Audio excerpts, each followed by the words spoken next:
ก็ผมว่าล่วงเลยเวลามาพอสมควรแล้วเดี๋ยวก่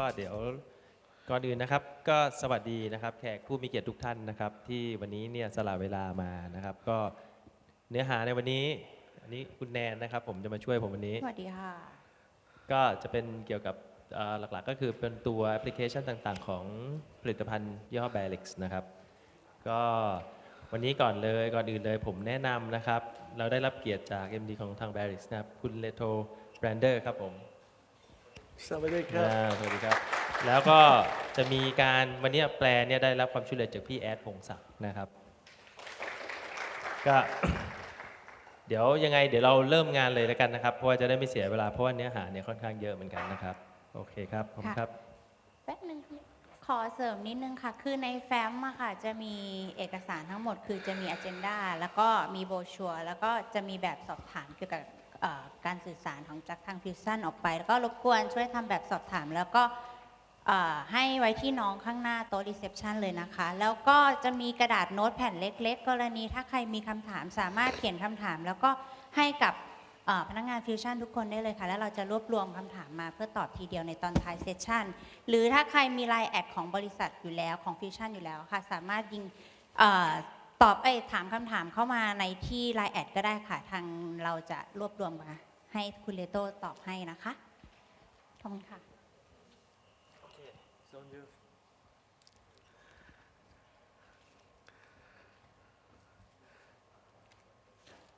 Well, Khop Krab, thank you for coming here today. Unfortunately, my Thai speaking stops right there, so I am very grateful that Pongsak will translate for me today's seminar. I hope you will enjoy. I will give you an introduction of what we will do today in the next 10 minutes. ก็คุณเรโต้ก็ขอขอบคุณนะครับที่มาจอยวันนี้นะครับแล้วก็เมื่อกี้ก็พูดภาษาไทยไปบ้างนะครับเป็นบางคำก็วันนี้ก็คงจะมีอธิบายเรื่อง Barix นะครับก็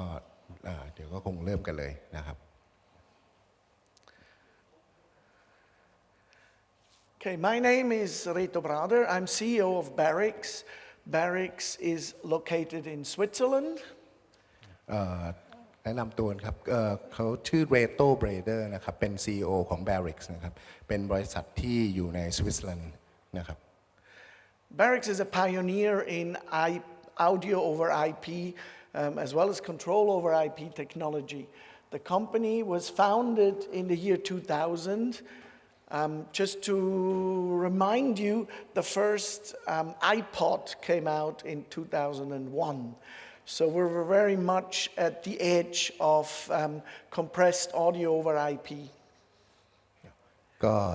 Barix ก็เป็นผู้นำทางด้าน IP Audio นะครับแล้วก็ Control นะครับบริษัทนี้ตั้งในปี 2000 นะครับก็ให้เกร็ดนิดนึงว่า iPod นะครับที่ของ Apple เนี่ยก็คือทำปีผลิตที่ปีเริ่มขายในปี 2001 นะครับAs I mentioned, we're headquartered in Zurich, Switzerland. We develop our products there. We manufacture our products in China and in Portugal. ครับก็สำนักงานอยู่ที่ซูริกนะครับสวิตเซอร์แลนด์แล้วก็ตัวสินค้าเองเนี่ยผลิตในเมืองจีนแล้วก็โปรตุเกสนะครับ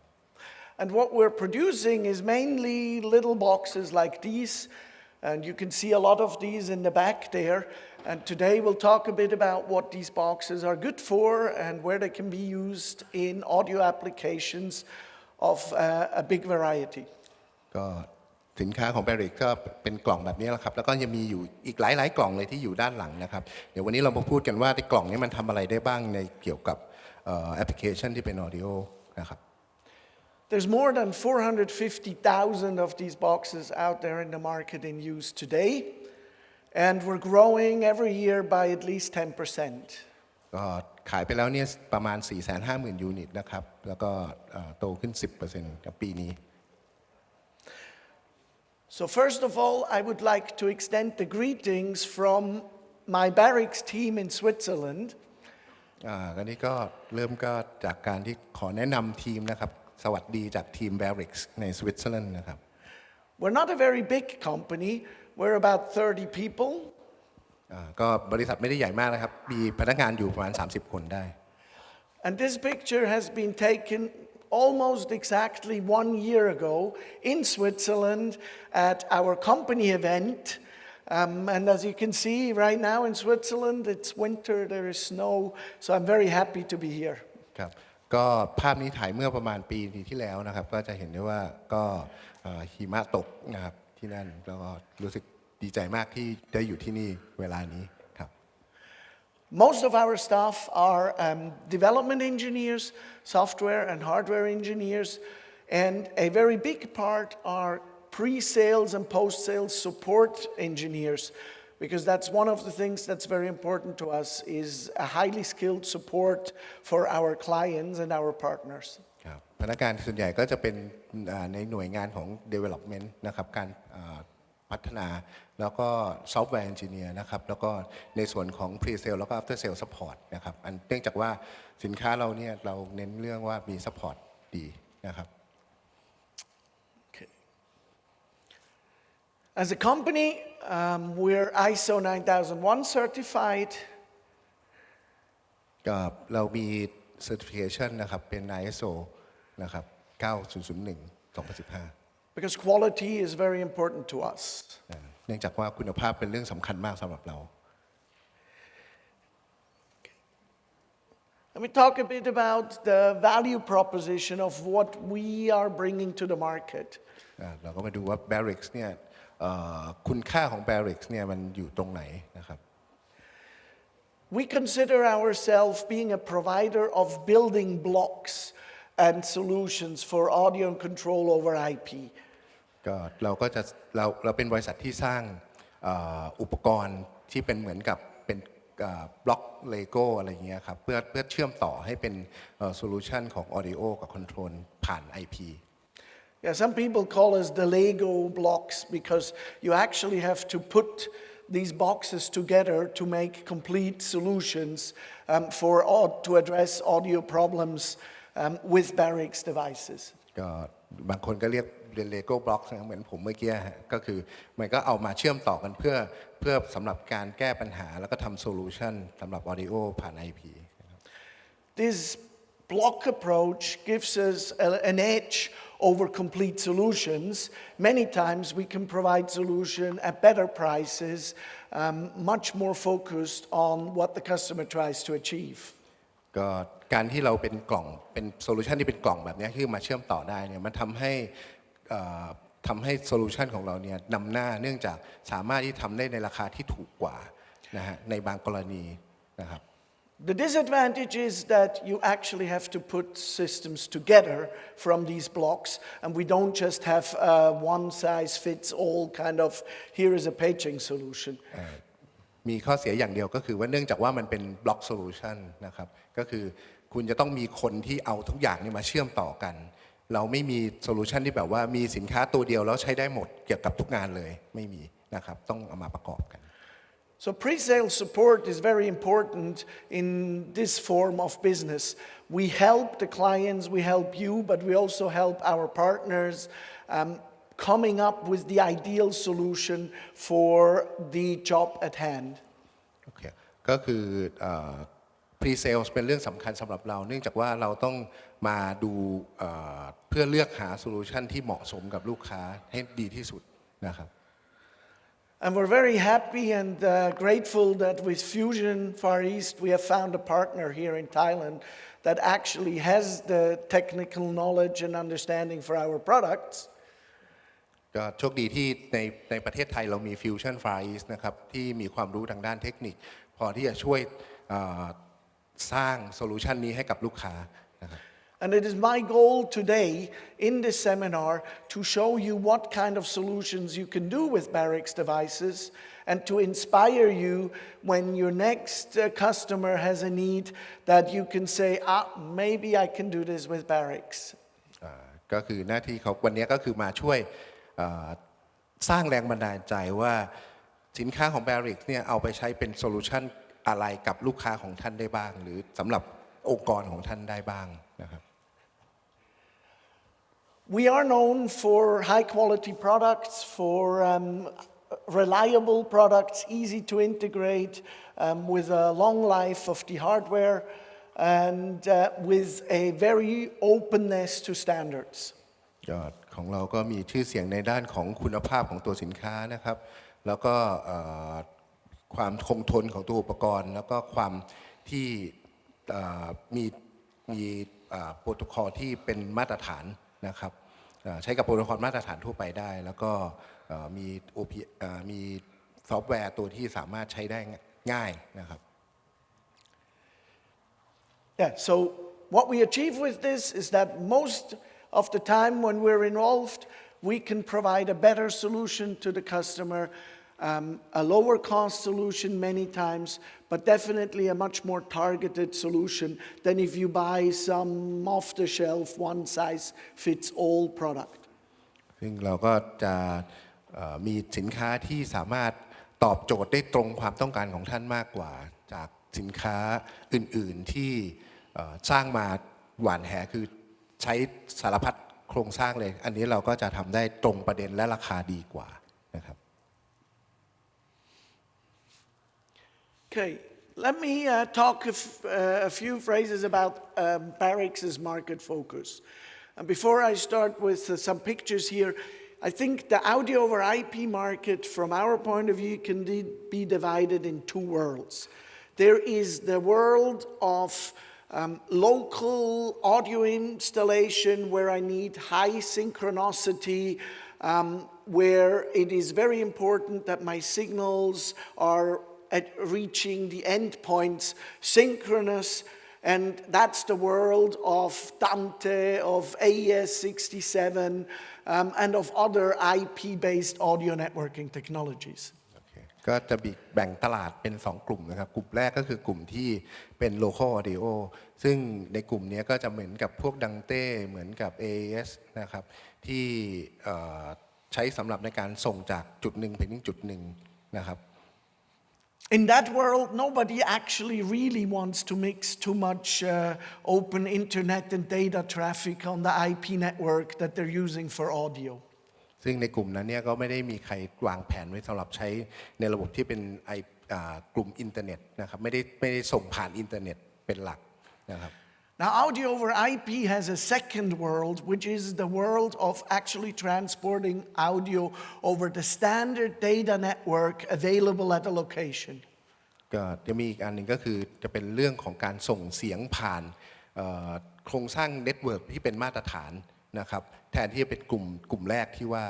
นะครับเพื่อให้ได้เสียงที่ดีนะครับ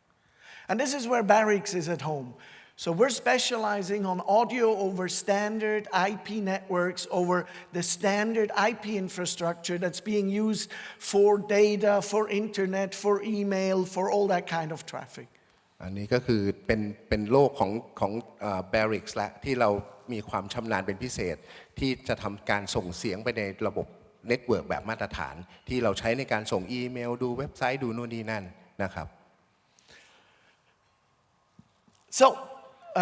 one thing that comes with wide area with that standard IP technology is wide area distribution. As soon as you have to go far over IP, maybe from one town to the other, there is really no other option than using standard audio over IP solutions like Barix's. อย่างเช่นการส่งเสียงในกลุ่มวงกว้างนะครับอย่างส่งข้ามเมืองหรือส่งภายในเมืองซึ่งระยะทางไกลๆเนี่ยมันหลีกเลี่ยงไม่ได้ที่ต้องใช้อุปกรณ์ที่สามารถส่งเสียงผ่านเน็ตเวิร์กแบบปกติอย่างเช่น Barix นะครับ So we'll be looking at markets in this area like the retail space, music in retail spaces, in shopping malls, in public places. ก็อย่างเช่นเสียงการส่งเสียงไปในห้างนะครับหรือว่าในสรรพสินค้าต่างๆที่เป็นห้างนะครับ Later on this afternoon, we'll have a look at broadcast, which is a particular application for our solutions. เดี๋ยวช่วงบ่ายนี้ก็จะมาคุยกันเรื่องของการส่ง เสียงเดี๋ยวนี้ But also music on hold, for example, in telephone system, is an audio over IP application that Barix addresses. แล้วก็อีกเรื่องหนึ่งก็คือเรื่องของการใช้ Music on Hold นะครับซึ่งอาจจะเคยได้ยินในเวลาโทรศัพท์แล้วก็มีเสียงนะครับหลังจากที่พักสายนะครับก็อีกเรื่องหนึ่งที่ Barix สามารถทำให้ได้ One market we're focusing on is paging and intercom. อีกกลุ่มหนึ่งก็คือเรื่องของการระบบ Paging กับ Intercom นะครับ This is everything from MRT to a hospital to a school. อย่างเช่นในรถใต้ดินบ้างในโรงเรียนนะครับหรือในโรงพยาบาล We'll spend some time today looking at how Barix solves intercom and paging solution and why we are a successful alternative to many other solutions on the market. แล้วก็เดี๋ยวเราก็จะมาดูกันว่าทำไม Barix สามารถขายไปในตลาดที่ในกลุ่มPaging ได้นะครับแล้วก็เป็นความสำเร็จเป็นอย่างมาก And the last area where Barix is active is what we call automation and control. These are devices that actually don't transport audio but are used to switch relays, read IOs, measure temperature over the network. And these are being used for a variety of control application inside and outside of the audio world. อีกกลุ่มหนึ่งแต่อีกกลุ่มตลาดหนึ่งก็คือในเรื่องของออโตเมชันและการควบคุมนะครับซึ่งตัวอุปกรณ์ของ Barix เองสามารถใช้ในการควบคุมสวิตช์รีเลย์ต่างๆหรือในการรับค่ามาจากปุ่มต่างๆได้นะครับ Yes, Barix's strategy of providing our solutions to the customers is via a network of technical experts, which are our distributors. ก็คือBarix เองก็ขายผ่านตัวแทนนะครับที่มีอยู่ทั่วโลกนะครับ So, in your case here with Fuzion being your partner, we have well-trained staff here and experts on our products that can help you. And if they cannot help you, I have a large pre-sales and support team that will help them to help you. อย่างเช่นที่นี่เองในเมืองไทยเราก็มี Fuzion Far East ที่เป็นคนที่คอยช่วยเหลือดูแลนะครับในการทำงานต่างๆแต่ถ้าเกิดว่าปัญหานั้น Fuzion ไม่สามารถแก้ไขปัญหาได้หรือว่าช่วยได้เขาก็จะมีทีมงานอีกชุดหนึ่งที่ออฟฟิศคอยsupport Fuzion อีกรอบอีกสเต็ปหนึ่งนะครับ So the idea of today is to give you examples, to show you applications that we have addressed with Barix and how we've done so. We group that in different areas and I would like to start with audio transport. ก็วันนี้เราก็จะมาพูดถึงเรื่องแอปพลิเคชันต่างๆนะครับเราก็จะแบ่งออกเป็นกลุ่มย่อยๆนะเราเริ่มจาก audio transport ก่อน So audio transport applications, for example, to move audio and sports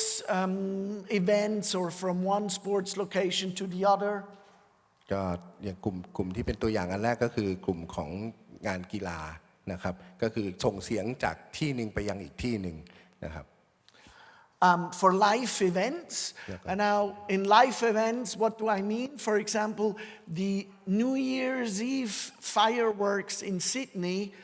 goes to music and the music has been distributed to 18 parks around the Sydney area from where people watch the fireworks and the technology used to do that was Barix. ตัวอย่างหนึ่งที่ของเกี่ยวกับอีกเรื่องหนึ่งก็คือเรื่องของไลฟ์อีเวนต์นะครับงานอีเวนต์นะครับก็มียกตัวอย่างก็คืออย่างในซิดนีย์นะครับก็จะมีงานพลุนะครับซึ่งเราก็จะส่งเสียงจากสถานที่หลักไปยังสถานีย่อยอีก18ที่โดยใช้ Barix เป็นอุปกรณ์ในการส่งรับข้อเสียงนะครับ And last but not least, applications such as in an auditorium. The example I'm showing here is a channel and volume control that we've enabled audio delivery to the change rooms in a theater using the IP network. อีกตัวอย่างหนึ่งสุดท้ายแต่ไม่ท้ายสุดก็คือการใช้ในห้องออดิทอเรียมนะครับแล้วก็อีกอันหนึ่งก็คือจะมีอุปกรณ์ที่ติดใน ห้องที่ติดตั้งถาวรนี่ก็จะมีแบบปุ่มที่เป็นปุ่มติดผนังนะครับสามารถควบคุมเสียงอะไรต่างๆได้นะครับ One of our most successful markets is background music delivery. Background music into shopping malls or into retail chains. อีกกลุ่มหนึ่งก็คือเป็นกลุ่มของ background music นะครับที่ในช้อปปิ้งมอลล์ต่างๆแล้วก็ใน retail chain อย่างเช่นพวกอะไรยกตัวอย่างพวก H&M อะไรพวกนี้นะครับ But also background music into hotels and into event locations.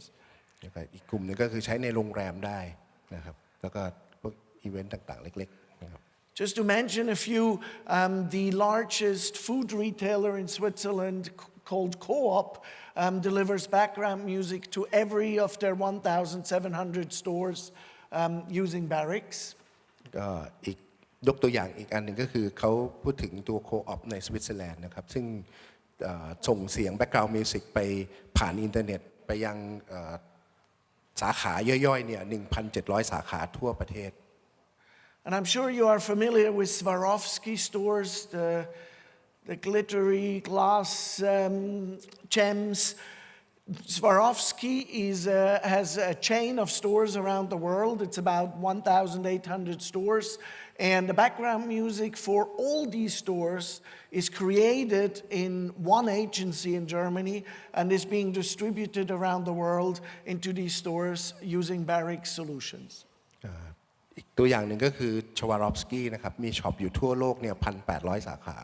นะครับโดยเสียงที่เป็น background music เนี่ยจะมาจากสำนักงานหนึ่งที่อยู่ในเยอรมันนะครับแล้วก็ใช้อุปกรณ์ Barix ในการส่งรับเสียง background music ในสาขาทั้งหมดทั่วโลกนะครับ I mentioned that quality is important to Barix, and that's not only the quality of the products, but that's also the quality of the audio. อีกเรื่องนึงที่สำคัญคือ Barix ไม่ได้สนใจเฉพาะตัวคุณภาพของตัวสินค้าแต่ยังสนใจในเรื่องของคุณภาพของเสียงด้วย I think a proof that we have succeeded in this area is the fact that broadcasters around the world, and especially radio broadcasters in the US, have picked up Barix for a lot of their applications. ตัวอย่างหนึ่งก็คือในอเมริกาเองเนี่ยก็เป็นการพิสูจน์แล้วว่า Barix สามารถใช้งานในกลุ่มของบอดแคสต์ได้ก็ถูกเอามาใช้ในอเมริกาด้วยนะครับในใช้ Barix. The picture you're actually seeing here is an Austrian operator that makes descriptive texts to television programs on sports events. อย่างตัวอย่างในรูปก็คือเป็นรูปที่มาจากออสเตรียนะครับทำ subtitle นะฮะส่งเสียงมาที่คนแปลแล้วก็คนแปลก็จะพิมพ์ subtitle ส่งกลับไปนะครับ So they're using the devices to stream their comments to the TV studio where it's being added as a descriptive channel to the video stream. ก็จะมีการส่งเสียงไปเพื่อเป็นการพิมพ์นะครับและทำ subtitle ลงไปในวิดีโอสตรีมที่ส่งจากสถานีนะครับ We will talk about paging and intercom solution. A big market for us in paging using IP technology and the internet is in the train and public transport space. ตลาดหนึ่งที่ใหญ่สำหรับ Barix ก็คือทำ paging นะครับซึ่ง Barix เองก็เป็นสามารถถูกใช้ได้ในสถานีรถไฟนะครับหรือในสถานีรถต่างๆได้นะครับ One of Barix's strengths is that if the project is interesting enough, we can even adjust the functionality of the hardware. ก็จุดที่น่าสนใจของ Barix ก็คือจุดแข็งส่วนหนึ่งก็คือถ้าโปรเจกต์ไหนต้องการฟีเจอร์พิเศษเนี่ยเราสามารถที่จะทำคัสตอมไมซ์ให้ได้เพื่อให้เหมาะกับโปรเจกต์นั้นๆ So for example, the Swiss train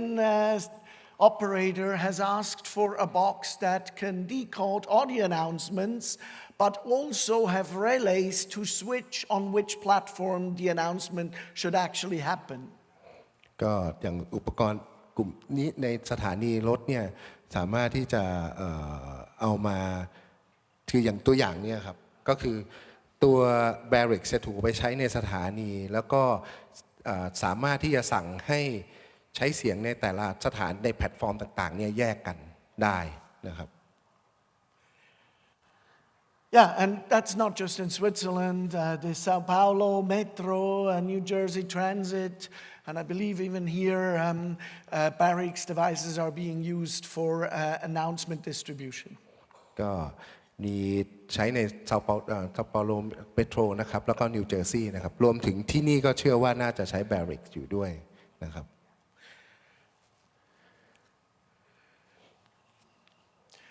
An important area for Barix is also paging systems in schools. อีกจุดหนึ่งที่สามารถทำแอปพลิเคชันได้นะครับก็คือทำระบบประกาศในโรงเรียนนะครับ We integrate with other people's solution. This is true in the school paging environment, but it's also true, for example, in the security environment. We will talk about that a bit later, where we are a device within the software of other vendors. Barix ไม่ได้ใช้เฉพาะของ Barix อย่างเดียวสามารถที่จะไปใช้ร่วมกับระบบอื่นๆได้ด้วยนะครับอย่างใช้ประกาศในโรงเรียนหรือว่าใช้ในระบบ Security อื่นๆซึ่งเดี๋ยวจะพูดทีหลังนะครับคือหมายถึงว่า Barix เองไม่จำเป็นต้องใช้กับระบบของ Barix เท่านั้นสามารถที่ไปร่วมกับระบบอื่นๆก็ได้นะครับ Just one example, what you're seeing here is a software called Bell Commander. It's by a company called Acrovista,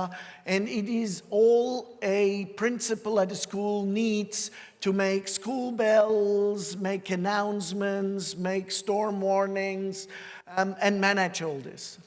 แล้วก็อย่างตัวอย่างที่ให้ดูบนจอเนี่ยครับก็คือเป็นซอฟต์แวร์ตัวหนึ่งชื่อ Bell Commander นะครับจากบริษัทชื่อ Acrovistaนะครับซึ่งตัวซอฟต์แวร์ตัวนี้ใช้ในระบบโรงเรียนซึ่งระบบตัวนี้ใช้สำหรับการกลิ่งเวลาต่างๆอย่างสมมติเริ่มเรียนพักเรียนจะประกาศอะไรต่างๆก็จะผ่านตัวนี้นะครับซึ่งเป็น product ของอีกบริษัทหนึ่งซึ่งเอา Barix ไปร่วมด้วยนะครับ And to distribute these audio announcements or school bells, you can use the IP network and the devices to decode them and actually put them on loudspeakers are Barix devices that are readily supported in the software.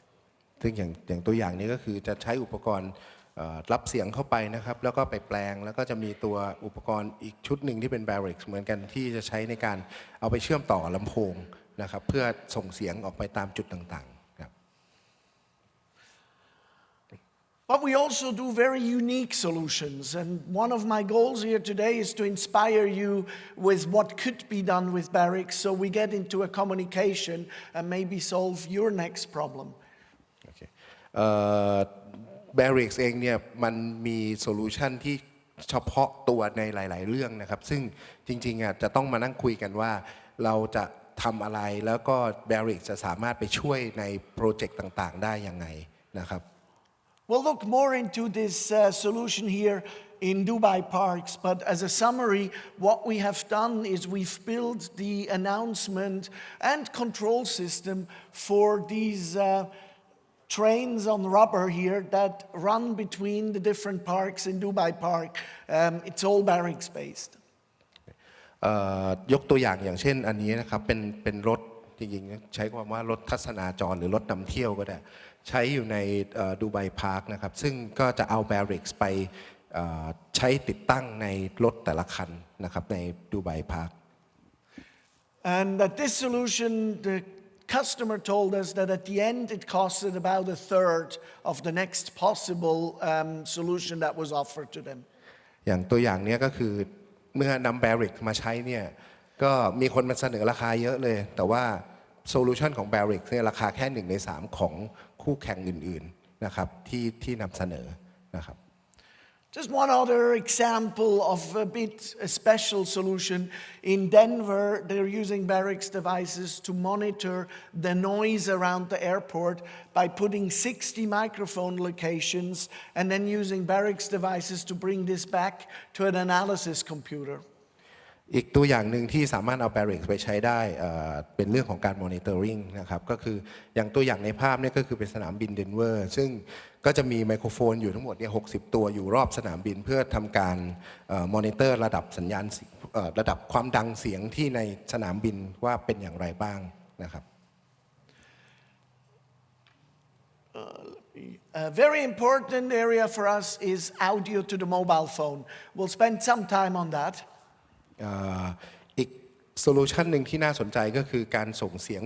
ไปยังโทรศัพท์มือถือซึ่งอันเนี้ยเดี๋ยวเราจะมาอธิบายกันในรายละเอียดอีกทีหนึ่งซึ่งอันเนี้ยจะน่าสนใจมากนะครับ Yes, but reality is for each single customer we can address a lot of different requirements. ซึ่งในชีวิตประจำวันหรือในชีวิตโดยทั่วไปเนี่ยมันก็จะมีโซลูชันที่สามารถเอา Barix ไปใช้ได้นะครับ Just as an example here, a firefighter installation. Was in the U.S. We have provided a paging system for the firefighter command center. อย่างตัวอย่างนี้ก็คือใช้ในอเมริกานะครับก็จะเป็นใช้ในระบบของcommand center ของนักดับเพลิงนะครับในอเมริกา We've done a complete communication recording solution for the communication that happens in that fire station using Barix devices to store audio onto computers. ก็คือใช้บันทึกการสื่อสารภายในของสถานีดับเพลิงทั้งหมดนะครับ We implemented a solution where we extend radio networks over the IP network, basically having two radio networks and then use an IP link to connect the two that are geographically dispersed. อีกตัวโซลูชันนี้น่าสนใจคือเขาสามารถที่จะเชื่อมต่อระบบวิทยุสื่อสารของในแต่ละพื้นที่ให้เสมือนอยู่ในกลุ่มเดียวกันนะครับโดยที่ว่าไม่ได้ว่าจำกัดพวกข้อจำกัดเรื่องการส่งสัญญาณวิทยุนะครับโดยการใช้ Barix ส่งเสียงผ่านอินเทอร์เน็ตไปแทน One of the last things we have introduced or we're introducing right now is what we call paging cloud, which basically is voice paging to the cell phone as a high priority alarm, especially for areas where the firefighter are not professional firefighters like in Switzerland, and you have to dispatch them when they need to come and actually fight fire. อันนี้เป็นโซลูชันใหม่นะครับก็คือเป็น voice paging คือเป็นการเพจผ่านระบบคลาวด์ไปยังโทรศัพท์มือถือของพนักงานดับเพลิงซึ่งพนักงานดับเพลิงบางอย่างในบางพื้นที่เนี่ยจะไม่ได้อยู่ประจำอย่างเช่นในสวิตเซอร์แลนด์เนี่ยก็จะเหมือนกับว่าต้องใช้เรียกตัวเอานะครับก็จะสามารถเพจเรียกพนักงานดับเพลิงเนี่ยให้มาช่วยดับเพลิงได้นะครับผ่านระบบนี้ก็คือส่งผ่านมือถือนะครับ This afternoon I'll spend a little bit of time looking into the future. One of the hot topics in the world these days is the smart city. And audio in a smart city has multiple roles, and I'll show you a little bit what Barix has been doing in this market and where things are going. อีกกลุ่มหนึ่งที่น่าสนใจก็คือโซลูชันที่เกี่ยวกับSmart City นะครับซึ่ง Barix เนี่ยมีส่วนร่วมในระบบนี้ค่อนข้างเยอะแต่เดี๋ยวเราจะมาคุยในรายละเอียดกันอีกทีว่าแล้วทิศทางมันเป็นยังไงสำหรับการทำ Audio ใน Smart City นะครับ Well, the applications that we can address with Barix's IP, audio over IP solution are really unlimited. ซึ่งเนื่องจากว่า Barix เนี่ยมันเป็น audio ผ่าน IP ทำเสียงส่งผ่าน IP หรือผ่านระบบคอมพิวเตอร์ในเน็ตเวิร์กคอมพิวเตอร์เนี่ยมันก็เลยไม่มีลิมิตนะครับสามารถที่จะคิดทำอะไรก็ได้ I think one of the most extreme examples is Barix in Antarctica. Our devices have been used to stream back sounds from whales in Antarctica for 10 years into a German research center where actually now you can buy a book about their findings. อีกโซลูชันหนึ่งที่แบบเฉพาะทางมากๆเลยก็คือการทำรีเสิร์ชในแอนตาร์กติกาซึ่ง ตัวเนี้ยใช้มา10 ปีแล้วเพื่อที่การส่งเสียงปลาวาฬนะฮะวาฬ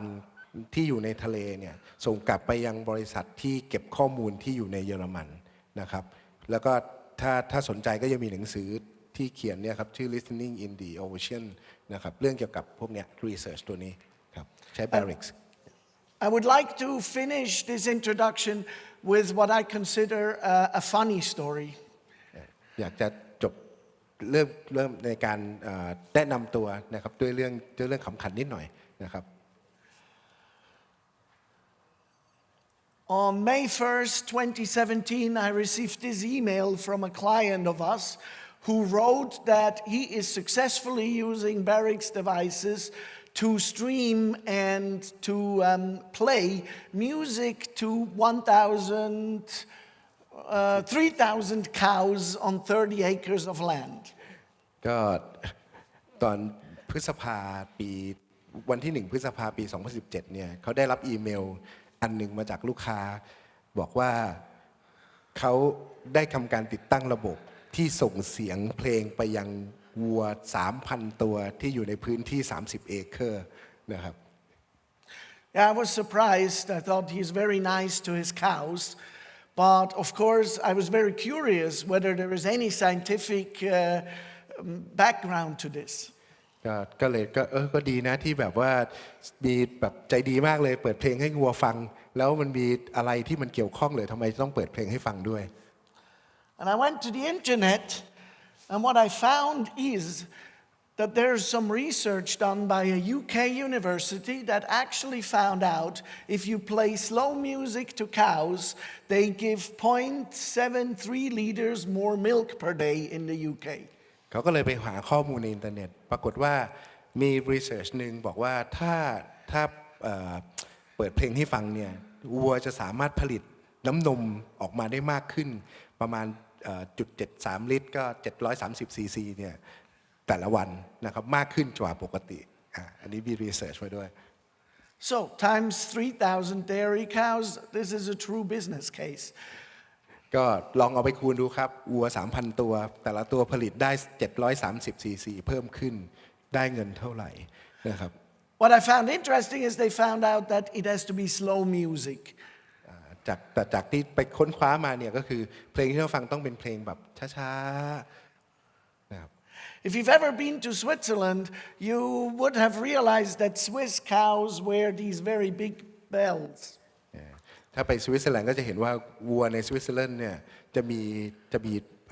ระฆังไม่ใช่ดิกระดิ่งใหญ่ๆอยู่ที่คอ So I am certain that this actually is so they produce more milk because it makes this very slow music of bong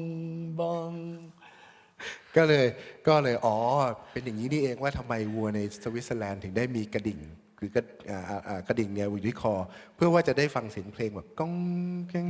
ก้องแกงมันจะได้มีน้ำนมมากขึ้นนะครับ Okay, it's not my goal to sell music to the cows today. It's my goal to introduce you to audio and control using, where are we here? Barix. And it doesn't matter whether it's to fish, cows, or actually factories, firefighters, or any other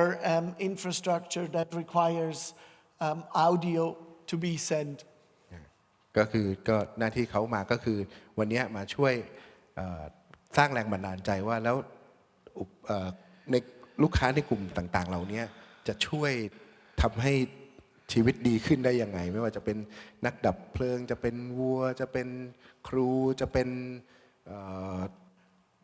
คนที่อยู่ในกลุ่มของวิทยุ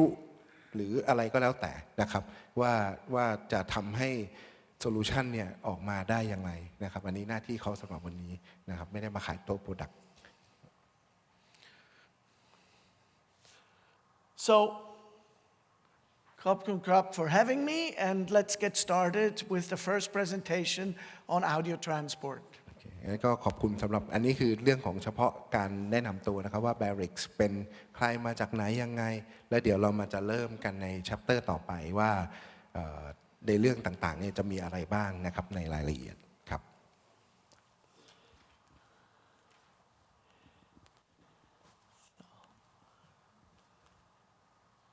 So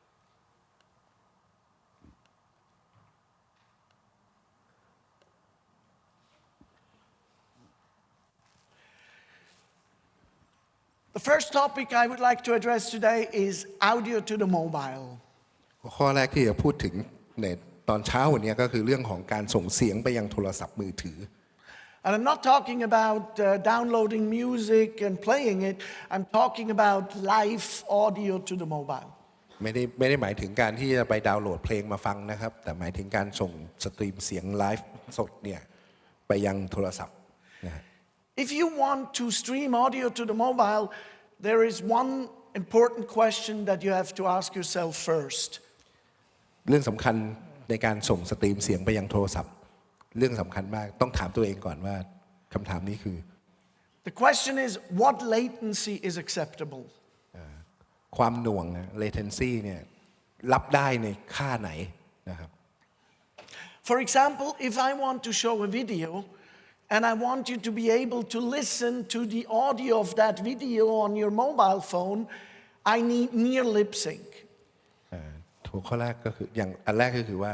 ต้องการแบบลิปซิงค์เนี่ยใกล้เคียงที่สุดคือปากขยับเสียงมาตรงไหมเนี่ยต้องการแบบนี้หรือเปล่า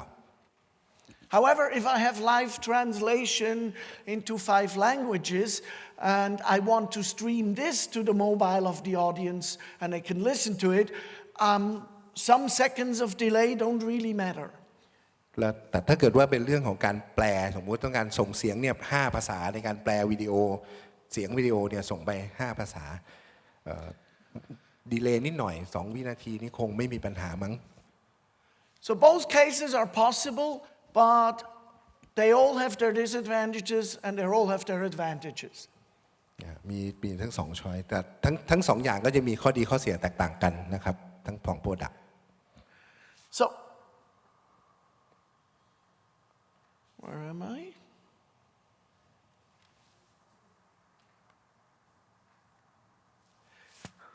Yes. So let's start by looking at near lip sync applications. เริ่มจากโซลูชันแรกเลยเอาแบบปากเสียงใกล้เคียงกันที่สุดเนี่ยปากขยับเสียงมานะครับ Barix has designed a solution that is called Audio Point 3.0. Barix มีโซลูชันหนึ่งเรียกว่า Audio Point 3.0 นะครับ We actually call it 3.0 because it's already the 3rd generation of this solution. ที่เรียก Audio Point 3.0 เนื่องจากว่าเป็นรุ่นที่3แล้วนะครับ And what does it do? แล้วมันทำงานยังไง Basically, it is an encoder device. It has audio inputs, in this case, 2 mono change inputs. มันก็เป็นเหมือนกับรับสัญญาณได้2 channel นะครับ And it generates a proprietary audio stream. ก็แปลงเป็น audio stream ที่เป็นโปรโตคอลเฉพาะ That stream is distributed over RTP.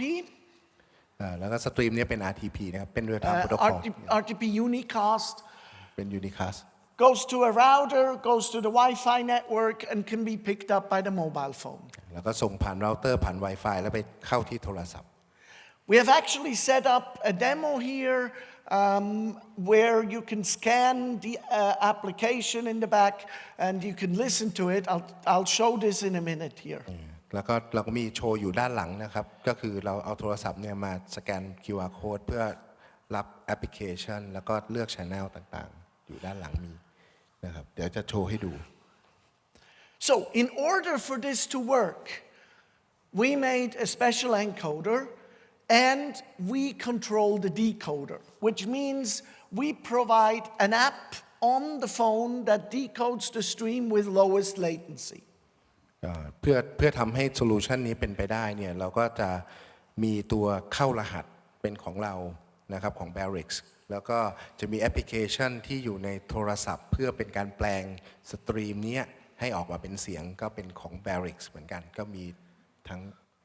The definition of lip sync is a delay less than 80 milliseconds.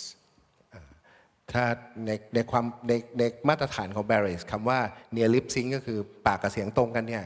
มันต้องเสียงต้องมาช้าเนี่ยไม่เกิน8 milliseconds 80. 8 millisec นะ8มิลลิวินาที What this solution provides is a delay in the area of about 100 milliseconds. ก็ในโซลูชันนี้ก็ environment ก็ 100 milliseconds. This, yeah. อันนี้ก็คือไม่เกิน100มิลลิวินาทีนะครับ So we call it near lip sync. ก็เรียกว่า near lip sync ก็คือไม่ได้ lip sync ที่คำว่า lip sync ก็คือไม่เกิน8มิลลิเซกแต่เขาเนี่ยโซลูชันก็คือออกมาไม่เกิน100มิลลิวินาทีก็เลยเรียกว่า near lip sync นะครับ Now there are many, oh sorry, let me go back. There are many dependencies in this. มีเรื่องที่ต้องสำคัญในนี้อีกนะครับ One part is the encoder, and we can generate streams that have 80 to 100 milliseconds delay. In the standard product, we can generate 50 such streams, so you can have 50 listeners. ในการแปลงเนี่ยจะใช้เวลาแปลงประมาณ8ถึง10มิลลิวินาทีแล้วก็สามารถมีผู้ฟังได้เนี่ยได้ถึง50คนนะครับ The product is available with an option to generate 250 streams. แล้วก็มีออปชันที่สามารถเพิ่มคนรับฟังได้ขึ้นเป็น250คนในเวลาเดียวกัน The next problem is your Wi-Fi network. ปัญหาที่จะเกิดขึ้นก็คือเรื่องของ Wi-Fi. There's many parameters in the Wi-Fi network that enable the low latency streaming of data. ก็คืออยู่ที่ว่า Wi-Fi เนี่ยสามารถรองรับการสตรีมแบบ low latency ได้หรือเปล่า A good Wi-Fi access router, for example, lets you define QoS parameters. A Wi-Fi router or access point lets you define quality of service parameters. ในบาง Wi-Fi แต่ละตัวเนี่ยจะสามารถในบางตัวเนี่ยสามารถกำหนดตัว QoS นะครับได้ For this to work well, you should not use mesh technology. เพื่อที่ทำให้ระบบนี้ทำงานได้ไม่ควรใช้ระบบ mesh Wi-Fi ที่เป็น mesh ปัจจุบันมีเยอะนะครับซึ่งไม่ควรใช้ระบบ mesh But of course, it's not just the setting of your Wi-Fi network. It's also a question of your Wi-Fi environment. ก็ไม่ได้ขึ้นอยู่กับแค่ตัวWi-Fi ระบบ Wi-Fi เองด้วยนะครับแต่รวมถึงสิ่งแวดล้อมที่ Wi-Fi นั้นอยู่ด้วยนะครับ I will show you a demo in a minute, and it works really great in here. เดี๋ยวจะโชว์ให้ดูนะครับตัวอย่างก็ลองทดสอบแล้วก็ใช้งานได้ค่อนข้างดีเลย But when I go to a trade show where there is 500 Wi-Fi networks open, they all influence each other, so it might not work that well with 250 listeners. แต่ถ้าเกิดในเทรดโชว์บางที่เนี่ยมีตัวปล่อย Wi-Fi เยอะมากนะครับมันก็รบกวนกันเองอาจจะทำให้ไม่สามารถรับได้ถึง250คนพร้อมๆกันได้ So what I want to say is in order for this to work, it is important that you have a designed or a controlled Wi-Fi environment and you understand what your environment actually is. จุดสำคัญก็คือการที่จะออกแบบระบบให้มันทำงานได้ดีเนี่ยก็คือต้องดูสิ่งแวดล้อมหรือระบบหรือ Wi-Fi ที่ใช้เนี่ยว่ามีอะไรรบกวนบ้างนะครับแล้วก็ออกแบบระบบ Wi-Fi ให้ดีและระบบนี้จะใช้งานได้ And last but not least, you need a mobile phone with our app on it that decodes the stream as fast as it can. แล้วก็เรื่องหนึ่งที่สำคัญคือตัวโทรศัพท์จะต้องมีแอปพลิเคชันนี้อยู่มันจะเป็น Android หรือ iOS มีทั้งคู่นะครับ And just to give you a feeling for what we're talking about here, every IP packet that carries audio has 20 milliseconds of audio in it. ในอธิบายในเรื่องของเทคนิคนิดหนึ่งคือเสียงที่ส่งไปในแต่ละแพ็กเกจของ IP เนี่ยก็จะมีเสียงความยาว20วินาทีอยู่ในนั้นนะ1แพ็กเกจมี20วิ So I can buffer a maximum of 5 packets for 100 milliseconds delay, 4 or 5 packets. ก็จะเก็บได้ 4-5 แพ็กเกจต่อสำหรับ100 มิลลิเซคันดีเลย์ก็คือเหมือนกับสมมุติ latency 100 มิลลิเซกเครื่องเนี่ยสามารถเก็บได้ 4-5 แพ็กเกจเท่านั้น So the actual phone you're using and which operating system also has an impact on performance. ก็โทรศัพท์ก็จะมีผลจากเรื่องบัฟเฟอร์ตรงนี้เหมือนกัน Or very simply put, we have an app for the iPhone and it works great. ก็เราก็จะมีแอปสำหรับ iPhone นะครับแล้วก็ใช้งานได้ดีทีเดียว However, on the Android phone, it very much depends which phone you're using and which Android version you're running. แต่สำหรับบน Android ก็จะมีปัญหาบ้างบางอันนะครับ And it's not even linear. So a newer Samsung phone, for example, has more problems than an older Huawei that runs a different OS. ซึ่งก็แต่ละยี่ห้อก็จะมีปัญหาไม่เหมือนกันนะครับ So what am I trying to say? What I'm trying to say is this is a system with many elements. We're building the encoder to support this, but if you implement this, you have to be sure to understand your end-to-end environment. ซึ่งในการที่อธิบายนี่คือหมายความว่าระบบเนี้ยหรือโซลูชันเนี้ยมันมีเรื่องที่ต้องพิจารณาในหลายๆส่วนด้วยกันนะครับมีส่วนมันเป็นจิ๊กซอว์คือมันมีส่วนนี้มันมีทั้งส่วนตัวโทรศัพท์มันมีทั้งส่วนเรื่องของ Wi-Fi มันมีทั้งส่วนเรื่องของการส่งสัญญาณเข้านะครับซึ่งการที่ออกแบบระบบนี้ต้องดูในรายละเอียดให้มากนะครับอย่างเช่นเมื่อกี้ที่เขาอธิบายคือโทรศัพท์เองในแต่ละรุ่นเนี่ยก็ต้องใช้ตัวดีโคดเดอร์ไม่เหมือนกันนะครับรุ่นนี้ใช้แบบนี้ได้รุ่นนั้นใช้แบบนั้นไม่ได้เสียงออกมาบางทีสะดุดบนนี้สะดุดพอใช้อีกยี่ห้อหนึ่งดันไม่เป็นอะไรอย่างเงี้ยครับ So I will do a demo now. We have installed this at many locations. We've installed this in museums. We have installed this in betting venues, for example. ก็มีไปใช้งานอยู่หลายที่เหมือนกันนะครับเดี๋ยวจะเดโมให้ดูซึ่งก็ใช้ในพิพิธภัณฑ์ก็มีนะครับ One of the applications is giving a video screen a voice that I can pick up on my mobile. เดี๋ยวลองทำให้ดูก็คือเดี๋ยวจะเป็นวิดีโอสตรีมนะครับแล้วก็เอาเสียงเนี่ยมาออกที่โทรศัพท์เขา So what I'm trying now is I'm starting a video here and let me find it. Where is it here? เดี๋ยวจะเอาวิดีโอมาเล่นในเครื่องคอมพิวเตอร์เขานะครับแล้วก็ส่งเสียงผ่านตัวระบบแล้วก็เดี๋ยวไปรับเสียงจากในโทรศัพท์ I've set up an audio point here. Now this really is not representative because I'm using a very cheap router. I recommend to use a good router access point where you can actually manage the quality of service. อันนี้ก็ตัวอย่างนะครับก็คือเป็น access point ธรรมดานะครับเพื่อทดลองให้ดูนะครับแต่จริงๆนะถ้าเกิดใช้งานจริงเนี่ยให้ใช้ตัว access point ที่คุณภาพดีและสามารถที่จะมีระบบเขาเรียก QoS นะครับ quality of service ที่สามารถตั้งได้ในตัว Wi-Fi I've downloaded the audio signage app that you can find under Barix and it's free and I'm starting first I tune my phone to this access point. Now I'm starting the app. It receives the channels I have on here. The user or the people who set it up can put a channel name as they wish. ก็แต่เนี้ยโทรศัพท์เขาเนี่ยโหลดโปรแกรมชื่อ so the application name again Audio signage นะครับดาวน์โหลดลงในโทรศัพท์เขาแล้วนะฮะแล้วก็ตอนนี้ก็จะส่งเสียงจากตัวแล็ปท็อปนะครับ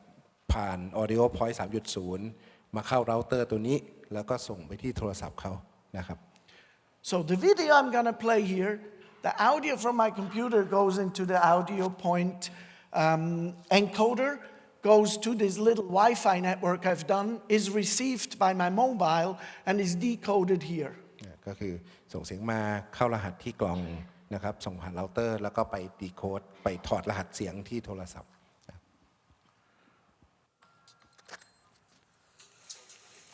My name is Juan Parrilla and I'm the engineering manager at Barix and I like my job because I'm working with a great team of developers and we are developing very interesting applications for the audio over IP distribution in many different markets and places around the world that are using our applications. ให้สังเกตดูปากกับเสียงนะครับว่าซิงค์กันไหม Hello everyone, I'm Andrea. I work in Barix since almost 1 year now and yeah, a lot of work, a lot of exciting things to do with Linux, embedded Linux, new hardware.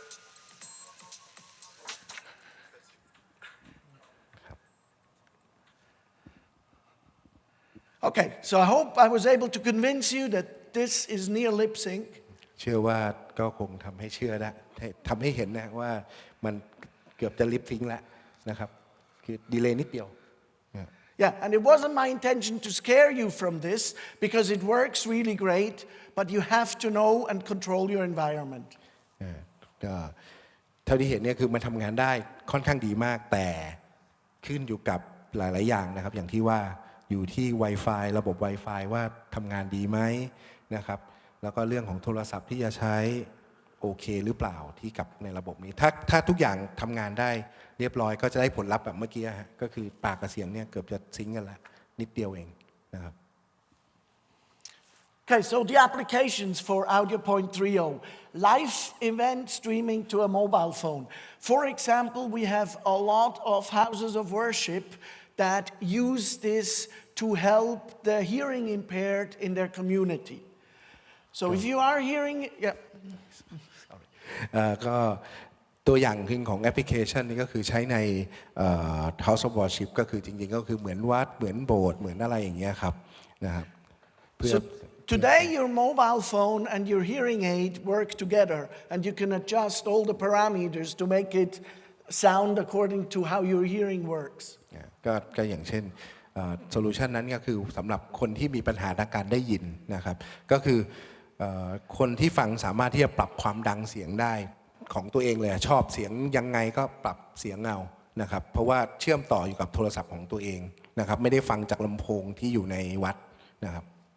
So the advantage is you no longer need the receiving device and a headset and a microphone. You can tell your people bring your telephone, bring your hearing aid or your headsets, and you can listen to this. ก็ข้อดีของตรงนี้ก็คือว่าไม่ต้องเตรียมอุปกรณ์เครื่องรับเลยนะครับก็คือให้คนที่มาในพื้นที่เนี่ยที่มาใช้ระบบเนี่ยเอาโทรศัพท์ของตัวเองแหละมาเอาหูฟังของตัวเองมาที่ตัวเองชอบใช้หรือได้ยินเสียงเคลียร์ที่สุดหรือเอาอุปกรณ์เครื่องช่วยฟังที่สามารถเสียบกับโทรศัพท์ได้มาเพราะฉะนั้นมันก็เลยทำให้ระบบเนี้ยมันทำงานได้ดีสำหรับทุกคนนะครับIn Germany, we have the first university that uses this to support their hearing impaired students. ในเยอรมันก็จะมีอยู่ที่หนึ่งในโรงเรียนที่ใช้ระบบนี้เพื่อรองรับนักเรียนที่มีปัญหาทางการได้ยินนะครับ And they plan to roll this out in other universities. แล้วก็เตรียมที่จะใช้ในกับโรงเรียนในมหาลัยอื่นๆอีกนะครับในเยอรมัน But of course, there's other applications. For example, I mentioned the betting office where they have the horse races and you basically can listen to your screen. แล้วก็อีกแอปพลิเคชันหนึ่งครับตัวอย่างที่เมื่อกี้พูดถึงผมอาจจะข้ามไปคือในบ่อนบ้านเราไม่ค่อยเยอะแต่ของเขานี่มีเพียบ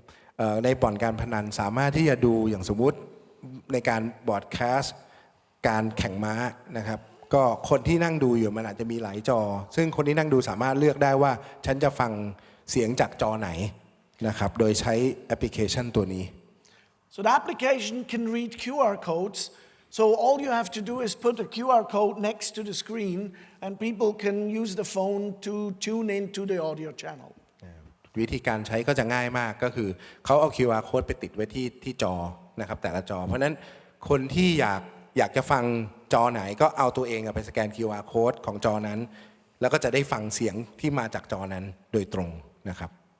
If you want, you can try this in the back corner there where we have the demo of all the equipment. We have two QR codes, one to download the app, the other one to tune into the audio channel. ด้านหลังก็จะมีเดโมนะครับชุดเดโมอยู่ด้านหลังนะฮะก็คือก็เอาโทรศัพท์นะครับไปสแกนมี QR code อยู่2ชุดแรกเนี่ยก็สำหรับดาวน์โหลดแอปพลิเคชันนะครับว่าเป็น iOS หรือเป็น Android อีกชุดหนึ่งก็เป็น Channel นะครับว่าจะเลือกฟัง Channel 1 หรือ Channel 2 นะครับ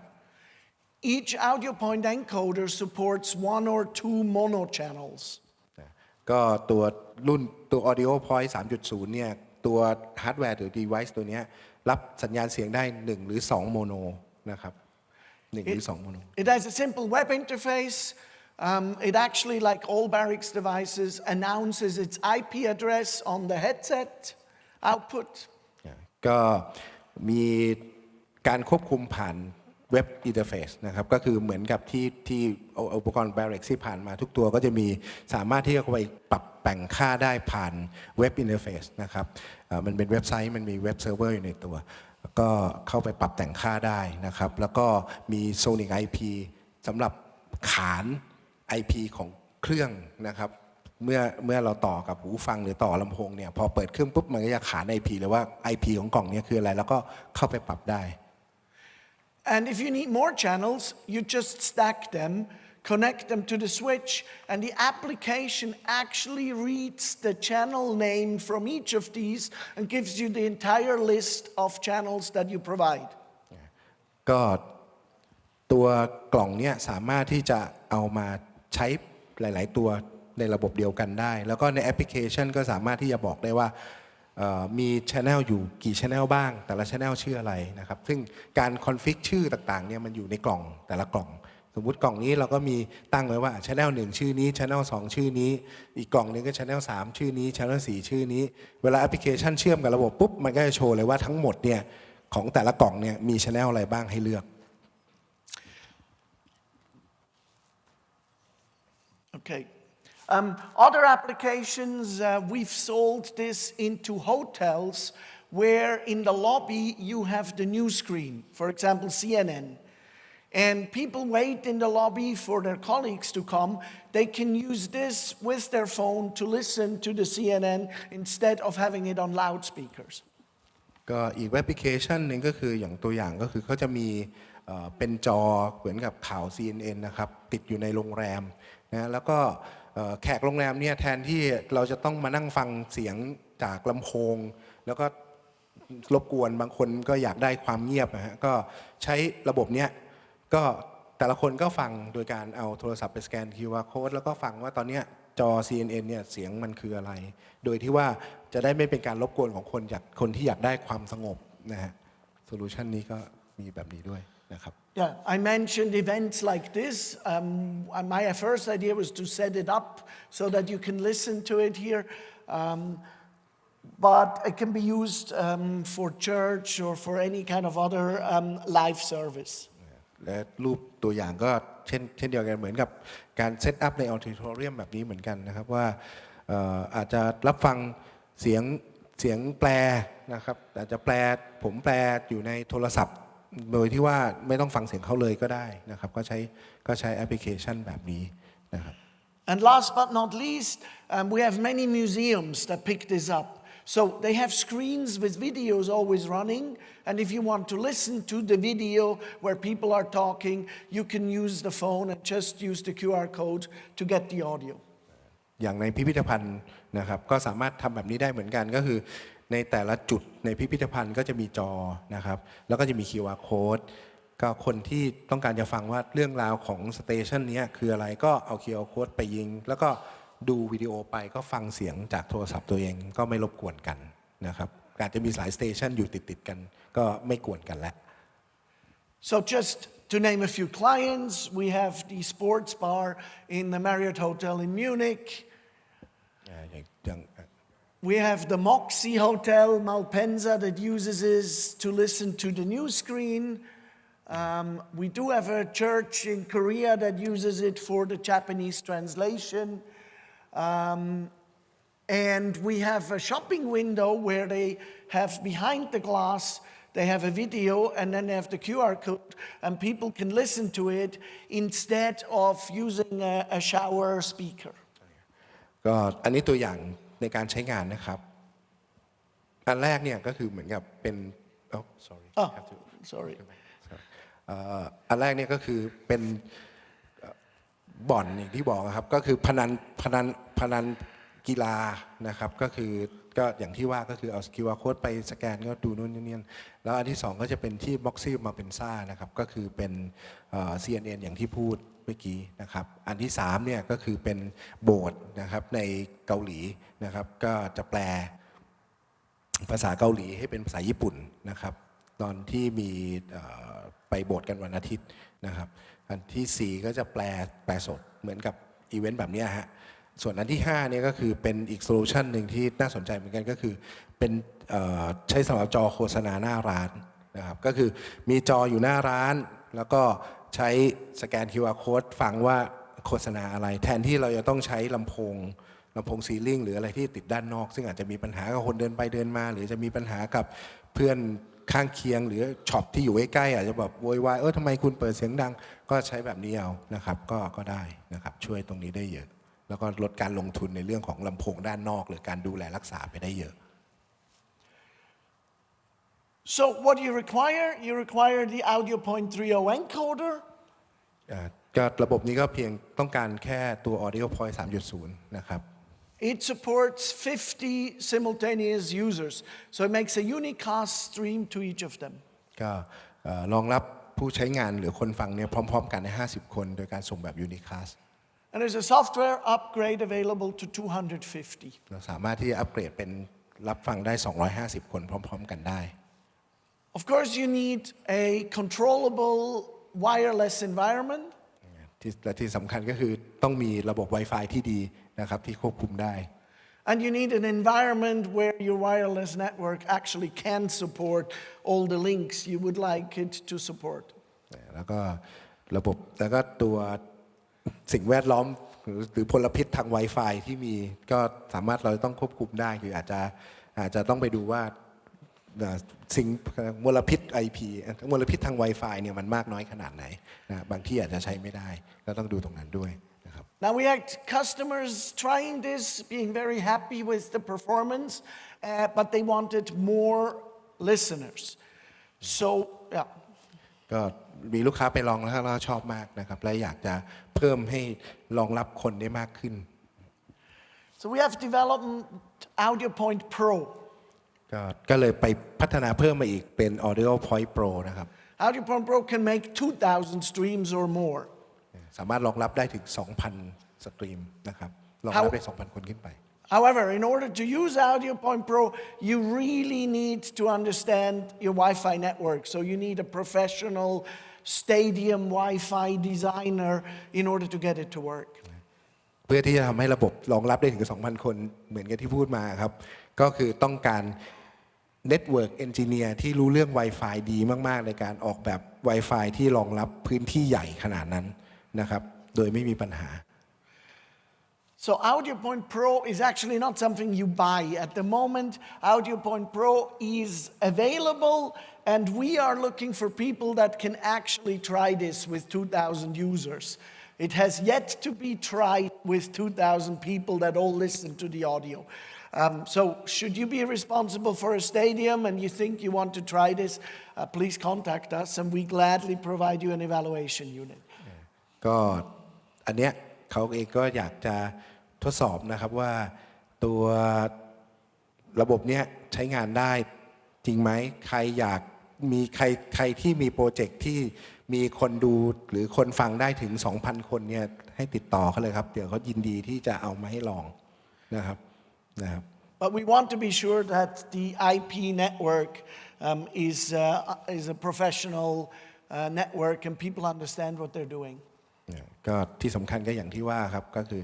ต้องคนที่รู้เน็ตเวิร์กจริงๆนะครับว่าจะเอาไปตรงนี้ไป implement ให้มันใช้งานได้นะครับต้องรู้เรื่อง Wi-Fi ดีมากๆนะครับ Okay, this sums up the presentation on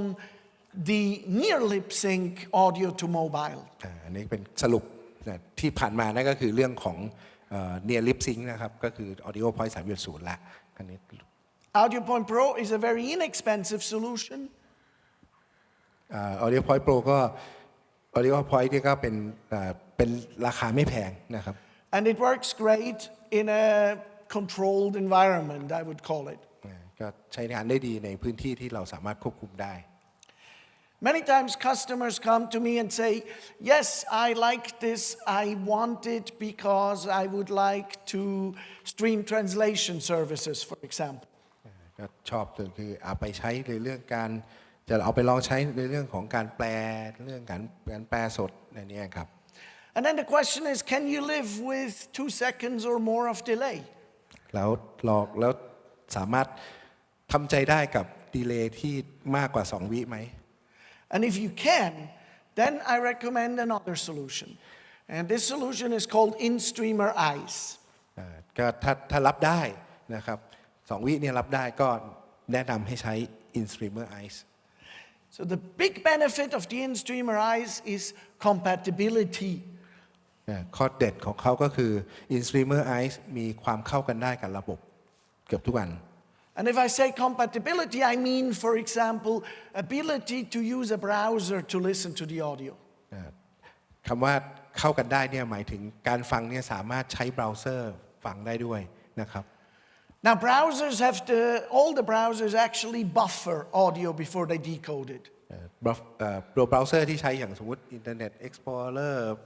Chrome หรืออะไรก็แล้วแต่เทคนิคมันก็คือส่วนใหญ่แล้วจะเป็นการบัฟเฟอร์เสียงมาเพื่อทำการเพลย์ในการเล่นเสียงอีกที So near lip sync is impossible with a browser as a decoder. ดังนั้นการที่จะทำให้มัน near lip sync เป็นเรื่องยากนะครับเนื่องจากการบัฟเฟอร์ตรงนี้แหละ But if I can live with a few seconds of delay, then this here is a much more compatible solution. ถ้ารับได้กับการดีเลย์ตรงนั้นเนี่ย in-streamer eyes เหมาะสำหรับคุณแล้วครับ So the in-streamer eyes actually looks exactly the same. It's the same hardware as the Audio Point 3.0. ซึ่งตัว in-streamer eyes เนี่ยหน้าตาเหมือนกันนะครับฮาร์ดแวร์เหมือนกันนะครับกับตัว audio point 3.0 In this case, we have a stereo input. มีตัวรับสัญญาณเป็นสเตอริโอนะ LR เป็น RCA And the IP connection where it streams to, แล้วก็มีช่องต่ออินเทอร์เน็ต and a web interface to configure it. แล้วก็ใช้เว็บอินเทอร์เฟซในการควบคุมในการโปรแกรม So this product is called in-streamer ICE because it's actually combining an encoder and an ICEcast server. ที่มาของคำว่าชื่อ in-streamer eyes เนี่ยก็คือเนื่องจากว่ามันเป็นตัว encoder ที่มี IceCast server อยู่ในตัว If you want to stream audio to many listeners through the internet, really there's 2 predominant technologies. It's Shoutcast or IceCast. ซึ่งปัจจุบันเดิมก็ถ้าต้องการส่งเสียงผ่านอินเทอร์เน็ตจะมีอยู่2เทคโนโลยีที่ทำอยู่นะครับก็คืออันหนึ่งก็คือ Shoutcast อันหนึ่งก็คือเป็น IceCast นะครับมี2ตัว Until very recently, the up bandwidth out of your location was limited. So the idea was that you stream one audio into the cloud to a service provider who then multiplies it so all the people that want to listen to it can receive an individual stream. คือคอนเซ็ปต์มันก็คืออย่างนี้ฮะเนื่องจากว่าส่วนใหญ่แล้วเนี่ยอินเทอร์เน็ตเนี่ยจะถูกจำกัดการอัปโหลดโดยส่วนใหญ่นะครับดังนั้นวิธีแก้เขาก็คือ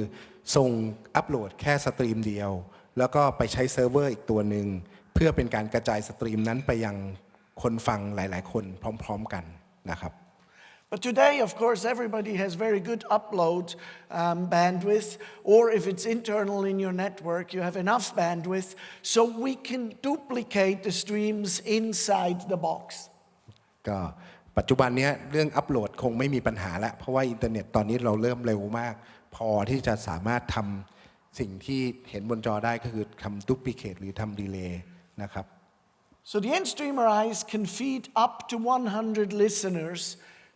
that want to listen to the audio that is fed into the in-streamer eyes encoder. ตัว in-streamer eyes สามารถรองรับได้ถึงการฟัง100สตรีมพร้อมๆกันนะครับก็คือตัวรับได้100สตรีมพร้อมกัน To decode the audio, you can use Barix decoder devices. ในการที่จะแปลงเสียงกลับมาแปลงให้เป็นเสียงเดิมแปลงจากแพ็กเกจเสียง IP เนี่ยให้เป็นเสียงเนี่ยก็คือจะต้องใช้ตัว extremer เป็นตัวแปลงนะครับ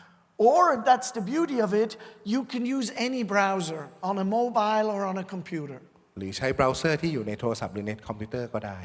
นะครับ So if you have an IP access point here, you just embed a link into your web page, somebody clicks on it, he can listen to the audio. แล้วก็ถ้ามีระบบ In-Streamer Eyes นะครับก็สามารถที่จะเอาลิงก์เนี่ยไปแปะไว้ในเว็บไซต์นะครับแล้วก็ให้คนที่เข้ามาดูเนี่ยสามารถคลิกแล้วก็ฟังเสียงได้โดยตรง The In-Streamer Eyes can do AAC Plus or MP3, so you can have a very good quality audio that you get from that stream. ตัว In-Streamer Eyes เนี่ยรองรับ AAC Plus นะครับแล้วก็ MP3 นะครับโปรโตคอล But of course, the big trade-off, you have a few seconds delay, caused by the decoders, caused by the encoder.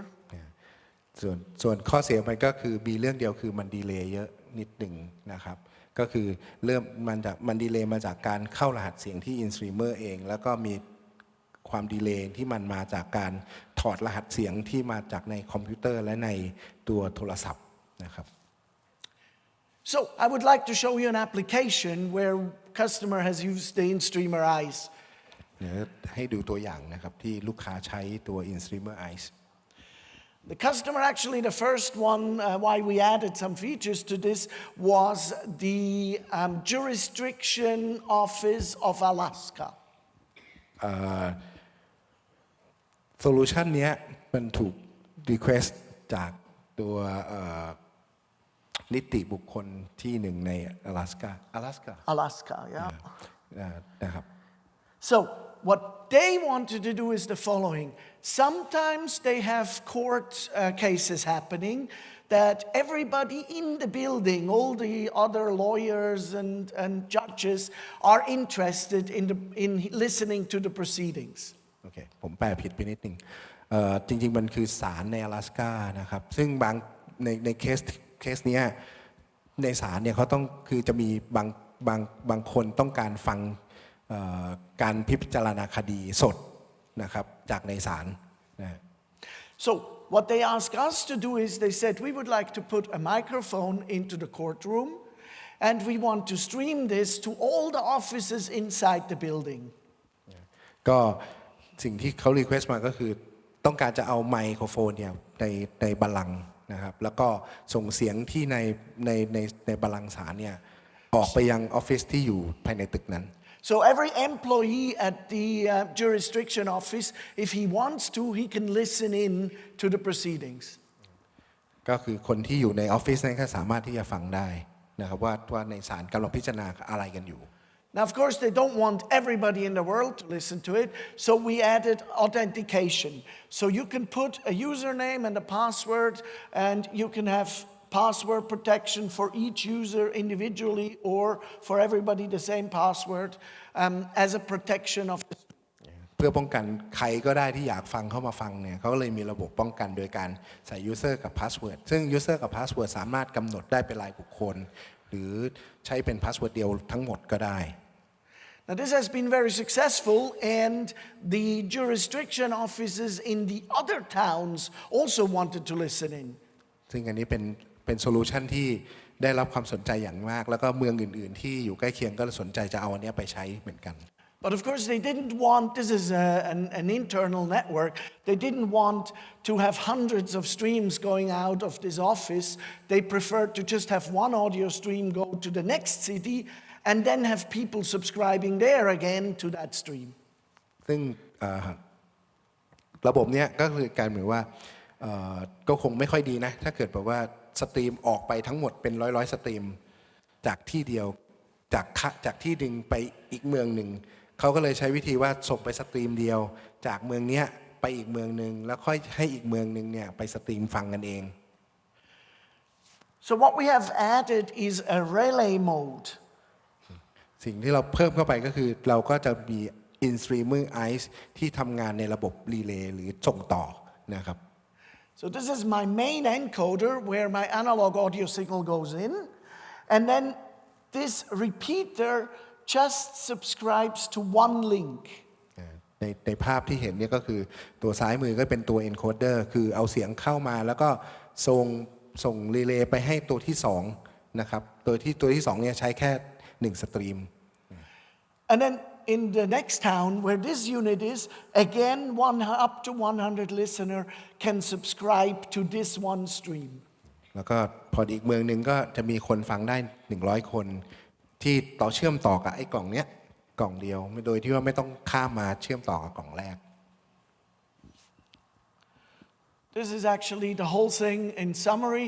You see the courtroom the audio going into the encoder, going to the local streams, and going to 2 other towns where again 100 listener each can subscribe. อันนี้คือโซลูชันรวมทั้งหมด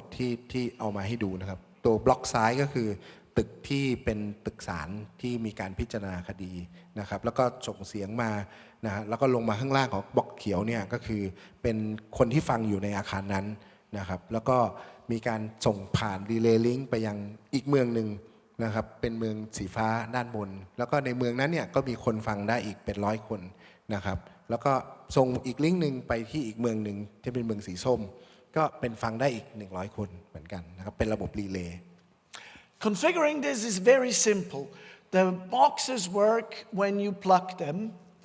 and by selecting, for example, relay mode, you already made the unit to be a relay, and then you just have to put the pointer to this unit, and you're ready to go. การเซตอัพง่ายมากนะครับก็คือโปรแกรมในกลุ่มในตัว Insumer Eyes ให้อยู่ใน Relay Mode แล้วก็ให้ชี้ไปยังกล่องแรกนะครับที่เป็นต้นทางแค่นั้นก็เสร็จแล้ว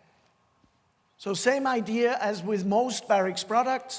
You put this to the network, you power it up. On the headset, it will announce its IP address. ก็จุดที่ช่วยได้มากก็คือตัวกล่องของ Barix เนี่ยจะมี Sonic IP ที่ว่าก็คือพอเราใส่เชื่อมไฟนะครับเอาหูฟังเสียบที่ช่องหูฟังปุ๊บมันก็จะประกาศ IP ของตัวมันเองว่า IP อะไร You go to a browser on the same network, you type in the IP address, you get a web interface to configure this box. แล้วก็เข้าไปที่เว็บเบราว์เซอร์นะครับแล้วก็พิมพ์ IP บนคอมพิวเตอร์ที่เชื่อมอยู่กับวงเดียวกันกับไอ้กล่องเนี่ยฮะแล้วก็เข้าไปคอนฟิกได้เลย And the Icecast server is pre-configured, so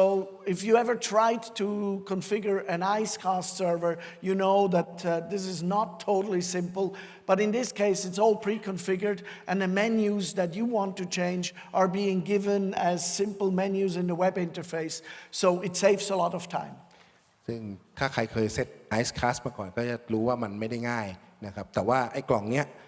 มันโปรแกรมมาเรียบร้อย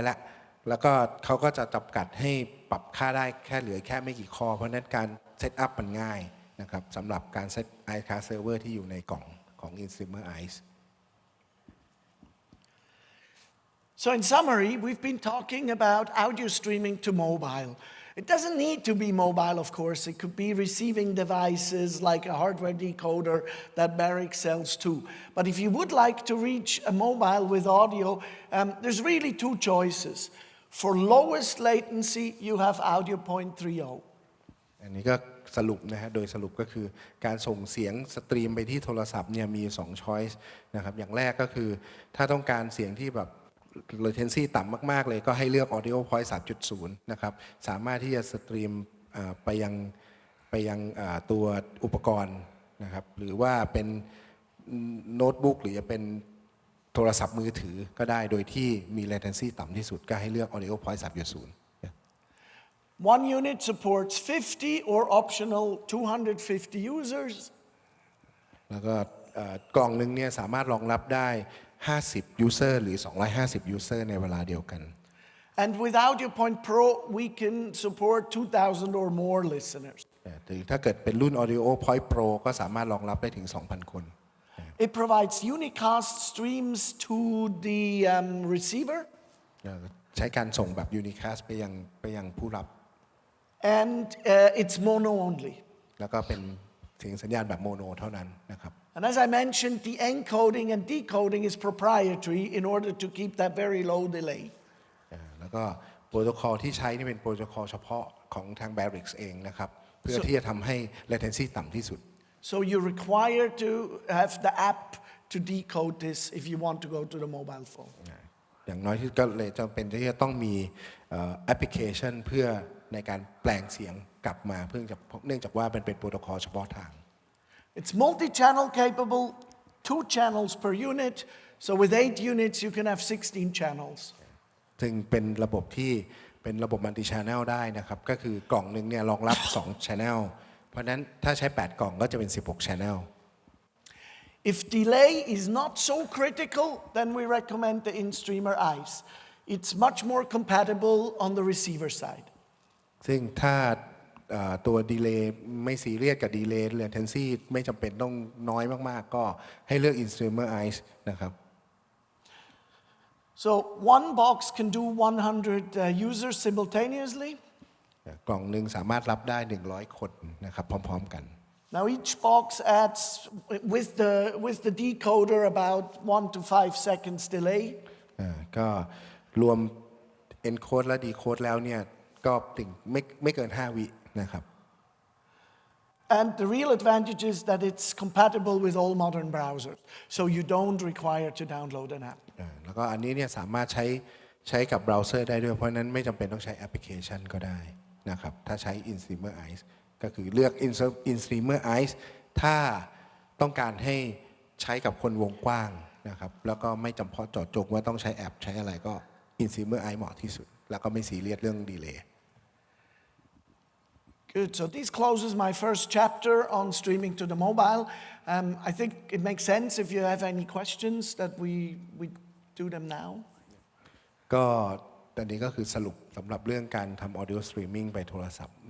มีคำถามไหมครับที่จะถามหรืออะไรอย่างเงี้ยครับหรือว่าจะสรุปทีเดียวตอนท้ายมีคำถามไหมครับถามมาในไลน์แอดก็ได้ครับแล้วเดี๋ยวถ้ายังไงแล้วเดี๋ยวสรุปมาถามอีกครั้งหนึ่งก็ได้ครับ Yeah, we'll have more time for questions maybe also. later on this evening. Yeah, no problem. Okay. Okay. Before lunch, I would like to start the next topic. We'll see how much we get done. Okay. Talking about audio transport, moving audio from A to B and C. ก่อนที่จะไปพักเที่ยงกันเรามาเริ่ม chapter ที่ 2 กันไปสักหน่อยหนึ่งแล้วกันเพื่อไม่การเสียเวลา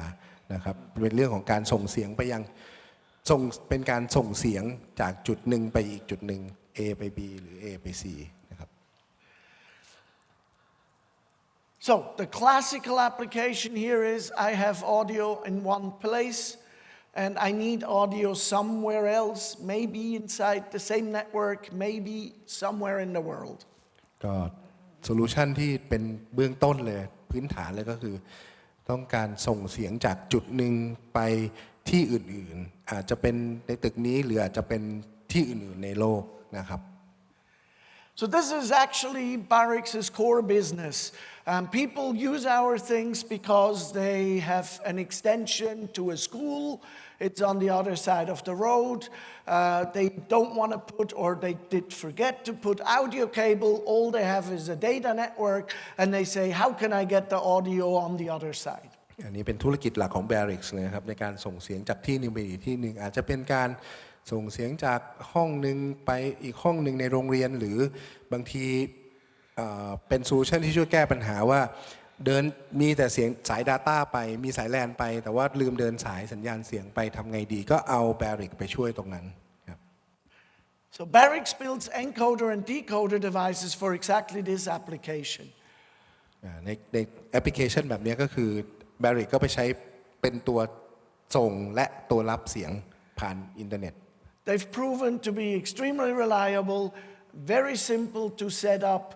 and providing very good audio. ก็เป็นการเป็นที่ยอมรับว่า Barix เนี่ยมีความเสถียรภาพสูงแล้วก็คุณภาพในการส่งสัญญาณเสียงได้ค่อนข้างดี And as I mentioned in the beginning today, the idea here is I have a standard IP network. It's the one that people use to browse the internet and to serve email. And I'm using that infrastructure as a cable to move audio from one side to the other. ซึ่งก็ Barix ก็มาช่วยตรงนี้แหละครับว่าเนื่องจากว่า Barix เนี่ยใช้ Network Infrastructure หรือว่าเป็นระบบเครือข่ายคอมพิวเตอร์พื้นฐานในการส่งเสียงผ่านนะครับเพราะนั้นก็สามารถใช้ได้กับทุกที่ที่มีระบบ ที่มีระบบเน็ตเวิร์กรองรับนะครับ On the receiver side, we have a variety of products. We call them X-Streamer, and the standard X-Streamer comes in different versions, while the difference of the version really is only about whether you use USB or micro SD, memory sticks, or whether there's a display or not. โอเคเรามาดูในเรื่องของตัวแปลงเสียงแปลงให้เป็นเสียงนะครับแปลงจาก IP Audio ให้เป็นเสียงก็คือ Extremer เนี่ยก็จะมีหลายๆรุ่นด้วยกันนะครับตัวเลขรุ่นเนี่ยจริงๆแล้วมันเป็นการบอกแค่ว่าในรุ่นนี้มี USB port หรือรุ่นนี้เป็น micro SD หรือรุ่นนี้จะเป็นอุปกรณ์ที่อยู่ในกล่องเนี่ยจะแตกต่างกันนะครับแต่การทำงานเนี่ยเหมือนกัน So the typical application here, I have an AV engineer that came to me and said, you saved my day because I had to do this installation and found out there was no audio cable. So putting two of these inexpensive devices gave me a solution to move the audio to the other building. ก็มีคนมาเคยมีคนมาบอกเขาบอกว่าเนี่ยเขาช่วยชีวิตไว้ได้เยอะเลยเพราะว่าโซลูชันที่ทำไว้เนี่ยลืมเดินสายสัญญาณเสียงไปก็เลยเอาตัวเนี้ยไปต่อกับเน็ตเวิร์กที่มันมีอยู่แล้วก็ส่งเสียงผ่านไปก็จบแล้วเพราะกล่องมันก็ราคาไม่ได้แพงมากนะครับ But we also had a corporate office in Europe that wanted to have the speech of the president on the loudspeakers in their remote office in the US. And they basically put one unit in the European office, put the other unit in the US, and used the public internet. And the announcement was within like 10 seconds delay or 5 seconds delay. So they had a live link for audio,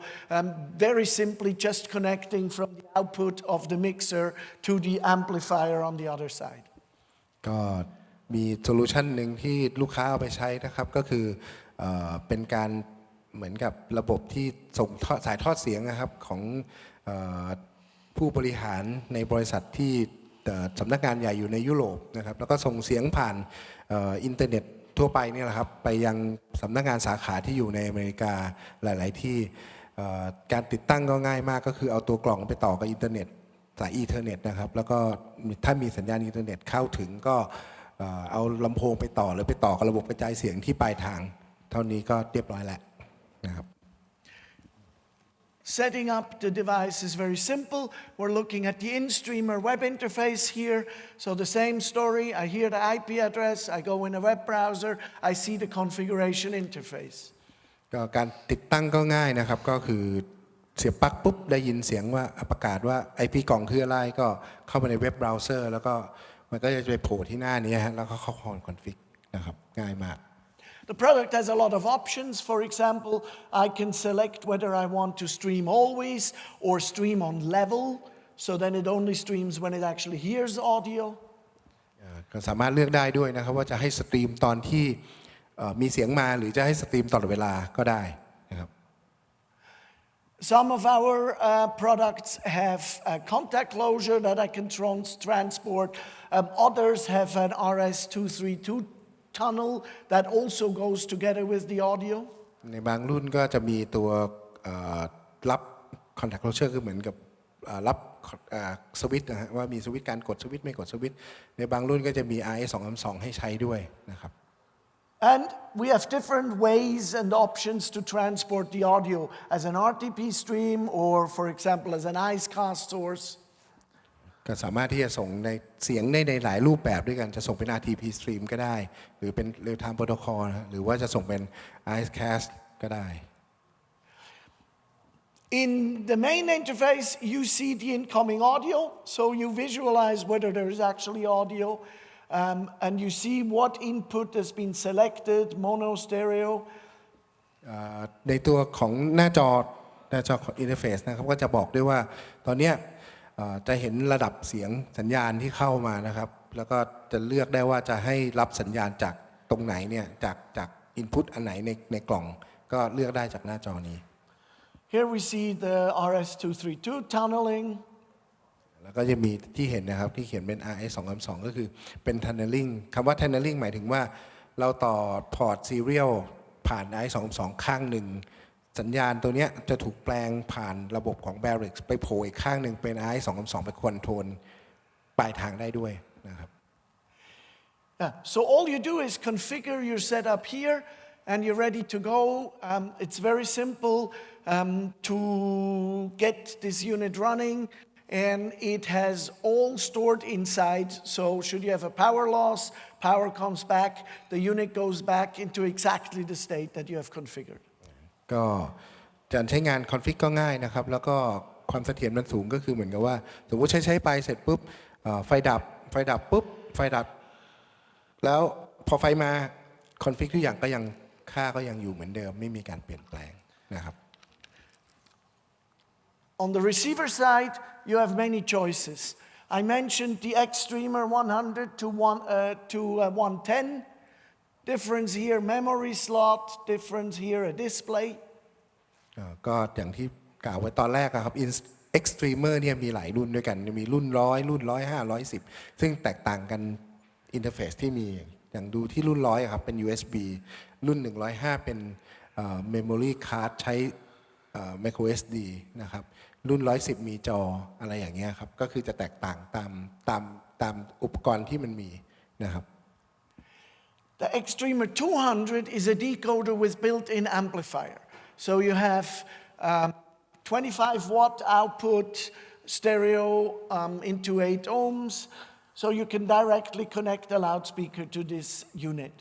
ส่วนรุ่น Extremer 200 ก็จะมีแอมป์อยู่ในตัวนะครับก็สามารถที่จะต่อกับลำโพงนะครับมีกำลังขับ25วัตต์ต่อ channel นะครับเป็นสเตอริโอ The Extremer P5 is a unit that has a 5 watt amplifier inside and is PoE powered. So you don't need to feed power to this. We have many customers that use this, for example, suddenly in the building they realize they also would like to have the audio from the theater in the washroom. So all they run there is an Ethernet cable with PoE. They plug this, put a loudspeaker, and they're done. อย่างรุ่น Extremer P5 นะครับก็คือเป็นรุ่นที่มีแอมป์ในตัวเนี่ย5วัตต์แต่ว่าสามารถที่จะจ่ายไฟผ่าน PoE ได้นะครับก็คือ Power over Ethernet นะครับจ่ายไฟเข้าไปที่กล่องผ่าน PoE ตัวอย่างในการใช้งานก็คือเขาเคยเจออยู่ที่หนึ่งในห้องเผอิญว่าลูกค้าอยู่ดีก็อยากได้เสียงในห้องน้ำนะครับก็สามารถเดินสายไปได้แค่อย่างเดียวคือสาย Ethernet นะครับเส้นเดียวเพราะนั้นก็คือเอาแค่สาย Ethernet ที่เป็น PoE จ่ายไฟเข้าไปผ่าน E2E ปุ๊บ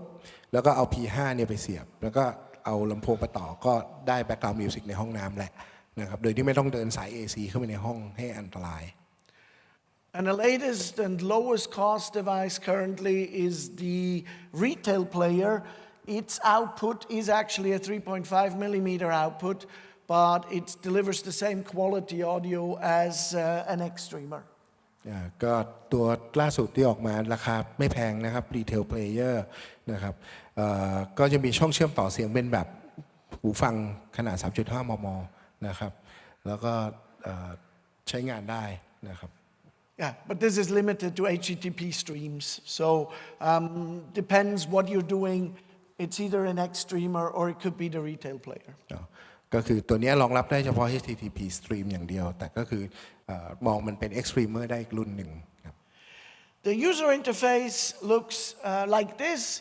So I'm actually seeing a remote. You could even click these buttons here.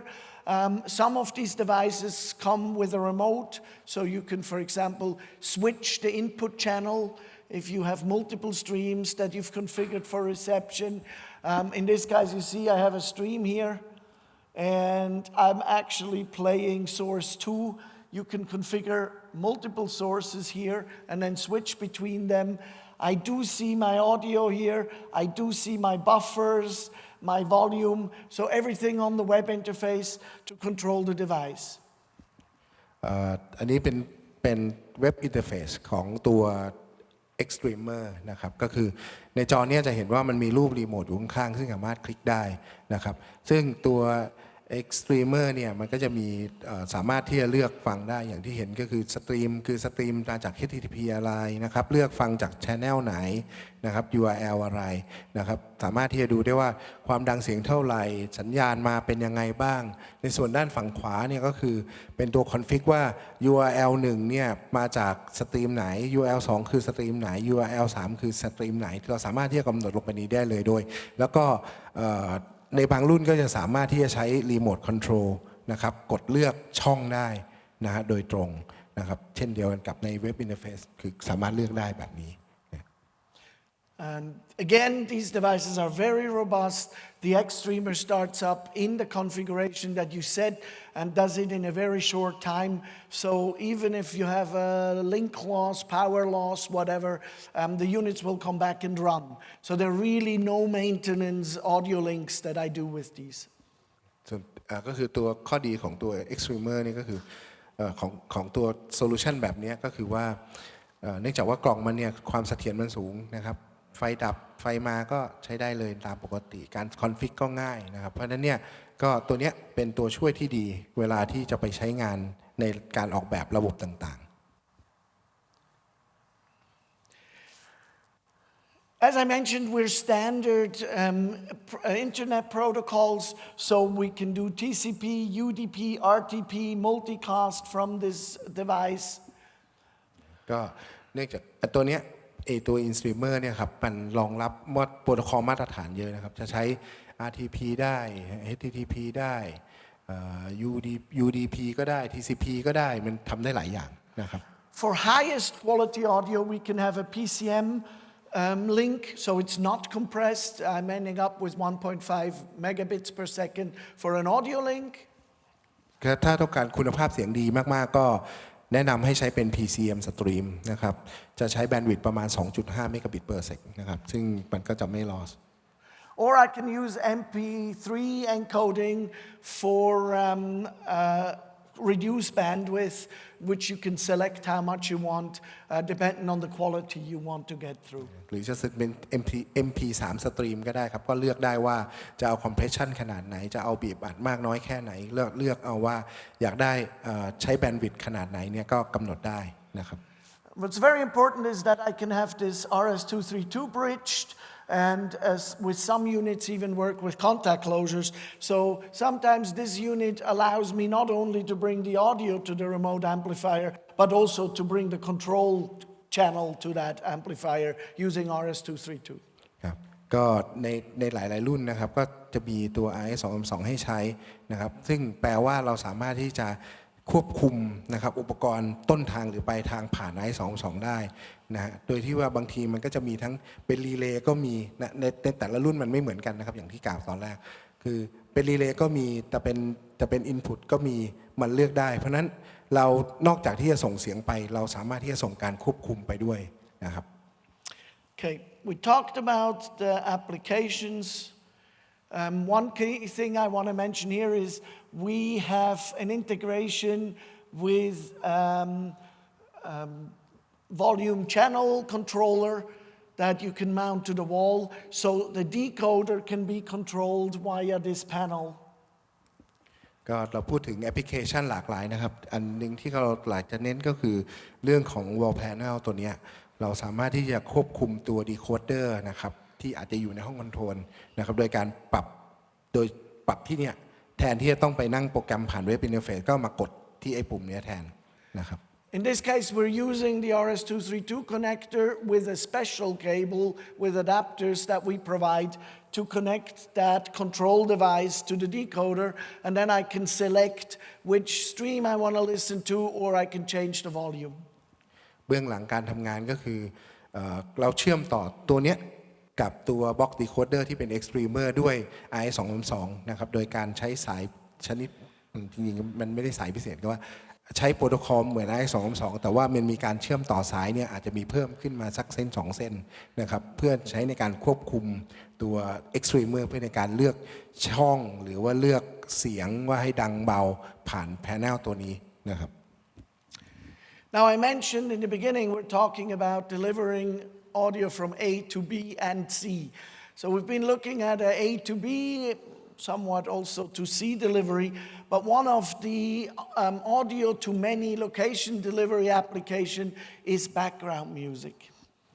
เมื่อกี้เราพูดถึงการส่งจาก A ไป B หรือ A ไป C หรือ A และ B C นะครับเราก็จะมาเรื่องหนึ่งที่เกี่ยวข้องก็คือเรื่องของการส่ง background music นะครับ So maybe my question now to the organizers, should I go into this or should I do this after lunch? We have a break now, yes, let's do that afterwards. Okay. So any questions for the basic in-streamer, X-streamer, encoding, decoding products? Maybe we take those and then we go in a break. มีคำถามเรื่องเกี่ยวกับExtremer In-streamer การเข้ารหัสการถอดรหัสเสียงนะครับมีไหมครับถ้าไม่มีเดี๋ยวก็คุณสิริว่าไงครับก็ถ้ามีคำถามก็ถามได้เลยนะครับเพราะว่าเดี๋ยวถ้ามันเลยไปเดี๋ยวจะลืมหรือว่าสามารถส่งคำถามเข้าไปในไลน์กลุ่มก็ได้แล้วเดี๋ยวเราก็จะมาตอบกันทีหลังก็ได้นะครับก็มีไหมเอ่ยครับ How many channel Audio Point Pro can stream? AudioPoint Pro. The units we're shipping out can stream 2,000, but if we use bigger units, we could do even more. Oh, audio channel, mono or stereo? Okay, the AudioPoint can only do mono channels. Now, if you use the AudioPoint Pro, I did not explain well, but if you use the AudioPoint Pro, you actually still use an AudioPoint 3.0 as an encoder. The AudioPoint Pro box is only a multiplier, so it receives from the encoder one stream, but has the ability to have 2,000 subscribers. One of the limitations on the AudioPoint 3.0 is that it has a 100 megabit interface. So there's no way I can make 2,000 streams. So I need a GigE interface to do that. So that unit actually has a GigE. Now, if I have 2 GigE on that unit, I could do even more. But for now, we have done a unit that does 2,000 mono streams. AudioPoint 3.0 as well as AudioPoint Pro do not support stereo at the moment. โอเคผมอธิบายอย่างนี้ครับเมื่อกี้มีคำถามจากพี่บอยว่าแล้ว Audio Point Pro เนี่ยจะรับ Input ได้ยังไงจำนวน Channel เท่าไหร่จริงๆแล้วก็คือคุณเรโต้อธิบายว่าตัว Audio Point Pro เนี่ยเป็นแค่ตัวกระจายสัญญาณให้เนื่องจากว่าตัว Audio Point 3.0 เนี่ยพอร์ตเน็ตเวิร์กมันเป็นแค่100เมกะบิตเพราะนั้นมันไม่สามารถที่จะรองรับสตรีมได้เยอะๆขนาด 2,000 สตรีมพร้อมๆกันได้มันก็เลยทำหน้าที่แค่กระจายสัญญาณให้โดยรับสัญญาณหลักเนี่ยมาจาก Audio Point 3.0 ส่งไปที่ Audio Point Pro เพื่อไปกระจายสัญญาณต่อให้ได้ถึง 2,000 ที่นะครับอันนั้นคำอธิบายคืออย่างนี้ครับแต่ว่าก็คือสตรีมก็ยังเป็นโมโนสตรีมอยู่เหมือนเดิมตามข้อกำหนดของตามข้อจำกัดของตัว Audio Point 3.0 นะครับก็คือเป็นโมโน2 Channel นะครับมีคำถามเพิ่มไหมครับครับเชิญครับ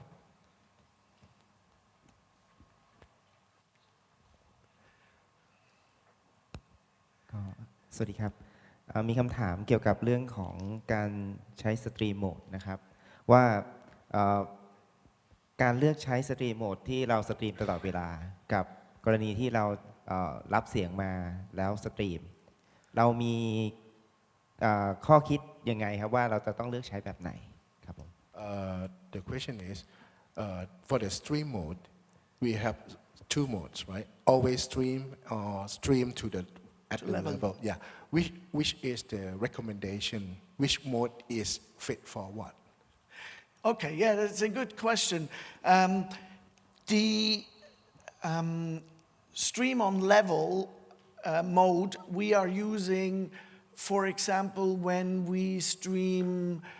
messages from a paging system, as an example.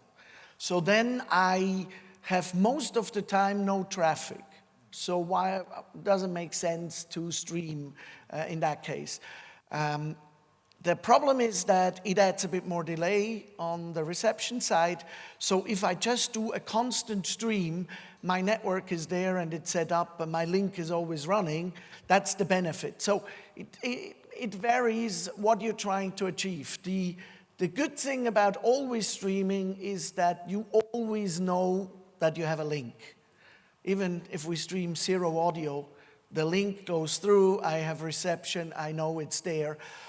If I turn on and off, then the question is when I turn on,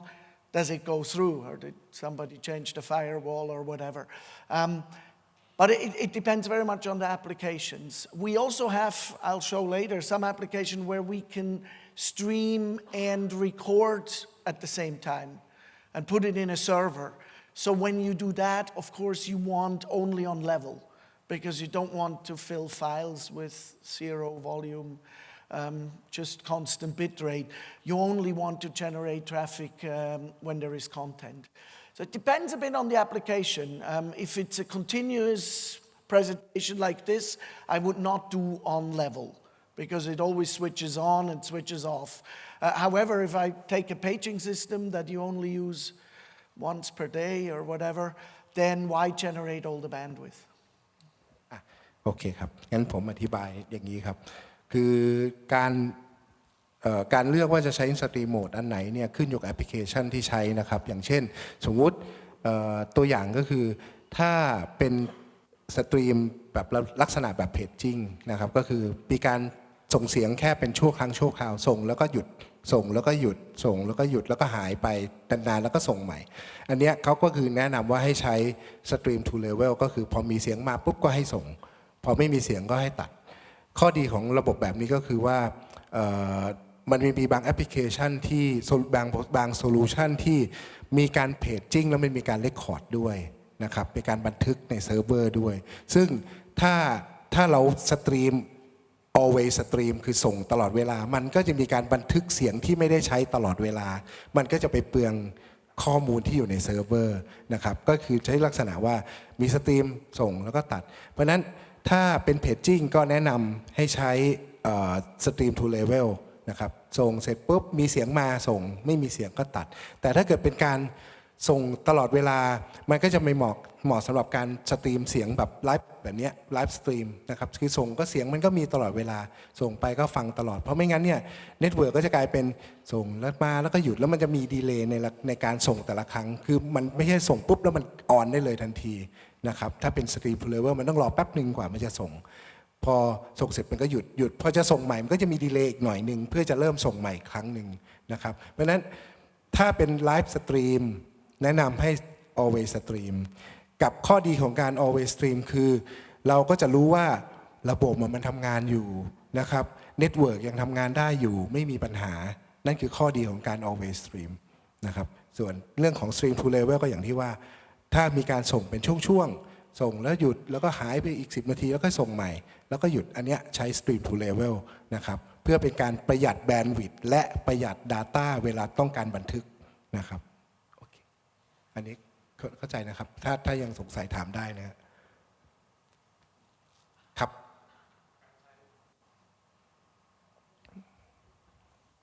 การใช้ audio point 3 ไปยังส่งไปยังโทรศัพท์ผ่านระบบ 4G ได้ไหมครับ Okay, good question. Whether you can use the audio point 30 through the 4G network to the mobile network, not Wi-Fi.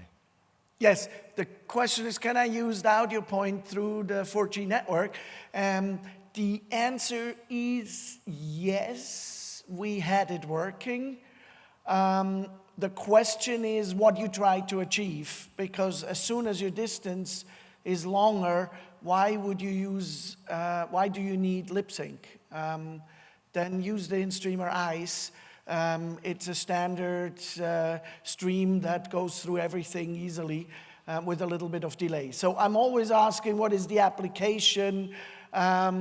which one you want to take. We have had audio point playing in Europe through the network, but designed it has been for the local Wi-Fi. Okay. ผมแปลอย่างนี้ครับว่าการใช้ Audio Point 3.0 ส่งผ่าน 4G ทำได้นะครับแต่ว่าสำหรับเขาแล้วเขามองว่า มันอาจจะไม่มีประโยชน์เนื่องจากว่าภาพคือ audio point 3.0 เนี่ยออกแบบไว้ให้ใช้ใน local คือถ้าเกิดส่งผ่าน local เนี่ย control environment คือผ่าน Wi-Fi ได้ก็น่าใช้ Wi-Fi มากกว่าเนื่องจากถ้าใช้ 4G คือสมมุติส่งไปไกลๆมันก็ไม่ได้ดูภาพมันก็เลยไม่จำเป็นต้องปากกับเสียงต้องซิงค์กันเพราะนั้นก็ใช้IceCast โทษทีใช้ in-streamer Ice ในกรณีจะดีกว่านะครับถ้าส่งนอกพื้นที่ที่ไม่ใช่ local Yeah, let me clarify this quickly. In order for it to work not on the local network, you will of course need some fixed IP address where the channel should come from, and you need a QR code that points there. The audio point broadcasts its channel list via a multicast stream locally. And of course, that doesn't work when you have a network in between. So you need another way to know where the channel is, and QR code is a way to do that. But I'm questioning the use for that.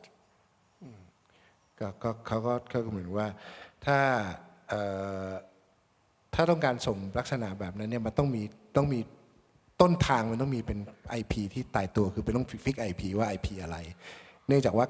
การที่จะรับต้องรู้ว่าผู้ส่งเนี่ยส่งมาจากอันไหนก็เลยต้องมี QR code เป็นตัวบอกว่า IP คนส่งคือใครมันอยู่ใน QR code อันนั้นแหละครับเพราะฉะนั้นเวลารับสัญญาณก็เลยถ้าเป็น 4G มันก็จะลำบากในการที่จะ get IP ตรงเนี้ยเพราะมันเปลี่ยนไปเปลี่ยนมาตลอดเวลาใช่ไหมฮะบน 4G เขาก็เลยสงสัยแล้วถ้าเกิดแอปพลิเคชันที่ต้องใช้ผ่าน 4G เราได้ประโยชน์อะไรจากตรงนั้นถ้ามีประโยชน์เดี๋ยวเขาก็คงหาโซลูชันให้นะครับแต่ในลักษณะแบบนี้ก็คือทำได้คำถามคือทำได้ไหมได้ครับแต่มันไม่มีประโยชน์แค่นั้นเองครับมาเห็น ตอนช่วงแรกครับที่มีเคสส่งไปให้กับพนักงานดับเพลิงอย่างนั้นนะเขาใช้โซลูชันไหน Like the first case we talk about the firefighter what is the solution of that actually in details so maybe audio through or the radio right the radio through the network and back to radio is it Yes, okay. Well, talking about the firefighters, I'd like to mention one thing, especially if you do radio to IP or radio to IP to radio, you have to play with the delays. Because the problem is we can not only send on level, we can also send on contact closure, for example. So what I want to do is when I press the radio, I close the contact and tell it to go. If I use the level, I press the radio, it makes shh, and then it goes. But I need a delay because it takes some time to build up the radio link on the other side, for example. These are things we can control with an in-streamer, X-streamer. So audio point, from my point of view, I'm scared is too fast for these applications where I need to take care of building up an RF link before I talk and so on. Otherwise, it cuts off the first words. โซลูชันที่ใช้แถวพนักงานดับเพลิงอะครับมันเป็นเหมือนกับเป็นไอซ์เป็น in-streamer ice เพราะว่าเขาใช้เหมือนกับแปลงจากสัญญาณวิทยุก็คือจากวิทยุมาคือเหมือนกับว่าพอมีเสียงมาเสร็จปุ๊บมันก็เหมือนกับอะไรอ่ะมันแปลงจากวิทยุมาเป็น IP จาก IP กลับเป็นวิทยุอีกรอบหนึ่งเพราะฉะนั้นพอมีเสียงมาเสร็จมันก็จะไปบอกไอตัวส่งสัญญาณปลายทางอะครับตัว transmitter ที่เป็น RF ว่าตอนเนี้ยคุณต้องกดส่งแล้วนะ PTT ออกไปเสียงที่มาจากตัว IP มาและให้ออกไปทั้งเรดิโอแล้วเวลากลับมาก็เหมือนกันก็คือรับมาเสร็จก็ส่งกลับมาทางนี้ก็ต้องไปกดส่งให้ออกเรดิโอเหมือนกันก็คือสองข้างมันก็เลยไม่ได้ทำใน 4G ครับพี่มันก็เป็นระบบที่ผ่านเน็ตเวิร์กแต่ว่าเป็นเรดิโอข้างหนึ่งเรดิโอที่เป็น RF เป็นวอลครับเป็นวอลข้างหนึ่งผ่านเน็ตเวิร์กแล้วไปโผล่เป็นวอลอีกข้างหนึ่งSo maybe just to clarify the delays, that's very important. If I need 100 millisecond or even less delay, then audio point is our solution. If I use an in-streamer, X-streamer, depending on the setting, I can achieve 600 milliseconds delay. So that's almost nothing. And if I go in an in-streamer eyes, I'm starting to talk about 1-2 second delay, but a lot of it is by the browser who decodes it. So these are kind of the steps. And for many of the communication applications, you are better off having 500 or 600 milliseconds delay, a little bit of buffering, and never have a package dropped and understand what's being talked. So I say it very much depends on what application you're trying to achieve. ซึ่งอย่างสมมุติจะแบ่งอย่างนี้ครับสมมุติ audio voice 3.0 ก็คือถ้าต้องการ delay หรือ latency เนี่ยต่ำกว่า100มิลลิเซกก็ให้ใช้ตัวที่เป็น audio voice 3.0 แต่ถ้าเป็นตัว in-streamer eyes กับ extremer เนี่ยมันก็จะเป็นโซลูชันที่สามารถวิ่งอยู่ตั้งแต่600มิลลิเซกขึ้นไปจนถึงไม่เกิน5วินาทีนะครับซึ่งตรงเนี้ยมันอยู่ที่แอปพลิเคชันจริงๆว่าเราจะใช้อะไรนะครับขึ้นอยู่กับ latency ที่เราต้องการอันนั้นเป็นหลักนะครับ And of course, if you need 2 milliseconds, then you have to do Dante, you know, on the total ถ้า different น้อยกว่านั้น network. ก็คงต้องเป็นดันเต้แล้วครับนะฮะต้องใช้เป็นดันเต้แหละถ้าน้อยกว่า2มิลลิเซกมีคำถามอีกไหมครับ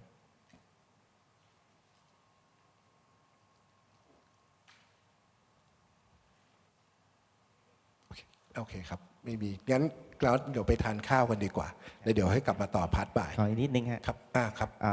มีคำถามเกี่ยวกับเรื่องของ in-streamer นะครับตัวที่เป็น ice กับตัวที่เป็น in-streamer เดิมที่เป็น100หรือ200นะครับในกรณีที่เราส่งเอาสองตัวนี้ครับเป็นตัวส่งใช่ไหมครับแล้วมีอุปกรณ์ในการรับเนี่ย device มันต่างกันก็คือมีจะเป็นคอมพิวเตอร์หรือว่าเป็น extreme รุ่นต่างๆอยากถามว่าถ้ากรณีที่เราใช้ extreme รุ่นเดียวกันนะครับมีดีเลย์ของเสียงเนี่ยจะมีค่าแตกต่างกันไหมครับเมื่อใช้ iCast กับตัวสตรีมที่เป็น in-streamer ธรรมดาใช่ไหมครับโอเค The question is whether the significant delay difference between in-streamer eyes and the in-streamer 100 the old one Okay. yeah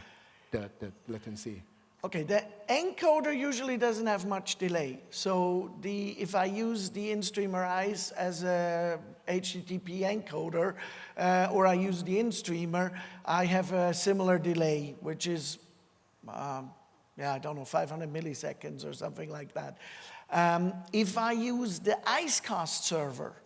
the IceCast server buffers the stream and then duplicates it into all the IceCast listeners. And that is adding my 1 to 2 second delays. It's actually configurable in the IceCast, but in our IceCast, it's kind of set to a value. And as I said, it's about 2 seconds at the moment. Okay. But yeah. โอเคก็คือจริงๆมัน encoder ไม่ค่อยต่างกันครับก็คือถ้าเป็นin-streamer eyes เนี่ยนี่กับ in-streamer eyes มันเบสเป็น HTTP stream นะครับซึ่งตัว delay เนี่ยก็จะประมาณ500มิลลิเซกประมาณนั้นแต่ถ้าเกิดเราเซตอัพเป็น IceCast server ปกติเนี่ยมันจะใช้เวลาเนื่องจากว่ามันต้องเป็น buffer แล้วก็มา encode แล้วก็ถึงจะส่งออกก็ใช้เวลา delay ประมาณ2วินาทีอะไรประมาณนั้นซึ่งแล้วก็บวกด้วย config ที่มันยุ่งยากมากสำหรับใน IceCast server แต่ว่าถ้าเกิดเป็น in-streamer eyes เนี่ยมัน config มาเรียบร้อยแล้วนะครับก็จะสามารถใช้งานได้ง่ายกว่านะครับ I think the key thing is if you want to go from A to B with relatively low delay, standard protocols use the classic in-streamer and an extremer. There's many more options. You can do RTP, UDP. The in-streamer eyes only does HTTP streaming. However, the in-streamer eyes has a maximum of 8 destinations. So if you need to go to more destinations, or if your destination, if you want to do AAC plus to standard browser, that's the market for the in-streamer eyes. Because there I can do 100 receivers. โอเคถ้าเกิดอย่างสมมติข้อแตกต่างมันอยู่อย่างนี้ครับถ้าเกิด in-streamer เองที่เป็นมาตรฐานเดิมก็ส่งได้8สตรีมนะครับแต่ว่ามันมีความหลากหลายในโปรโตคอลที่เราเลือกได้เราใช้ RTP ก็ได้จะใช้ UDP ก็ได้นะครับผ่านเน็ตเวิร์กไปแต่ว่าถ้าเป็น in-streamer eyes เนี่ยมันจะเป็นเบสเป็น HTTP เป็นหลัก นะครับซึ่งแต่ว่าข้อเด่นของเขาก็คือเขารับได้100 user นะครับอันนั้นคือข้อแตกต่างระหว่าง2ตัวนี้โอเคครับ Yeah, I think internally we always say the in-streamer eyes is not a replacement product of the in-streamer. They each have their individual applications. ในภายใน Barix เองเขามองว่า In-Streamer Ice กับ In-Streamer ปกติที่เป็นรุ่น100หรือ105อะไรอย่างเงี้ยครับมันทำงานคนละแบบกันถือว่าเป็นสินค้าคนละตัวไม่ได้เอามาเปลี่ยนแทนกันนะครับโอเคนะคะ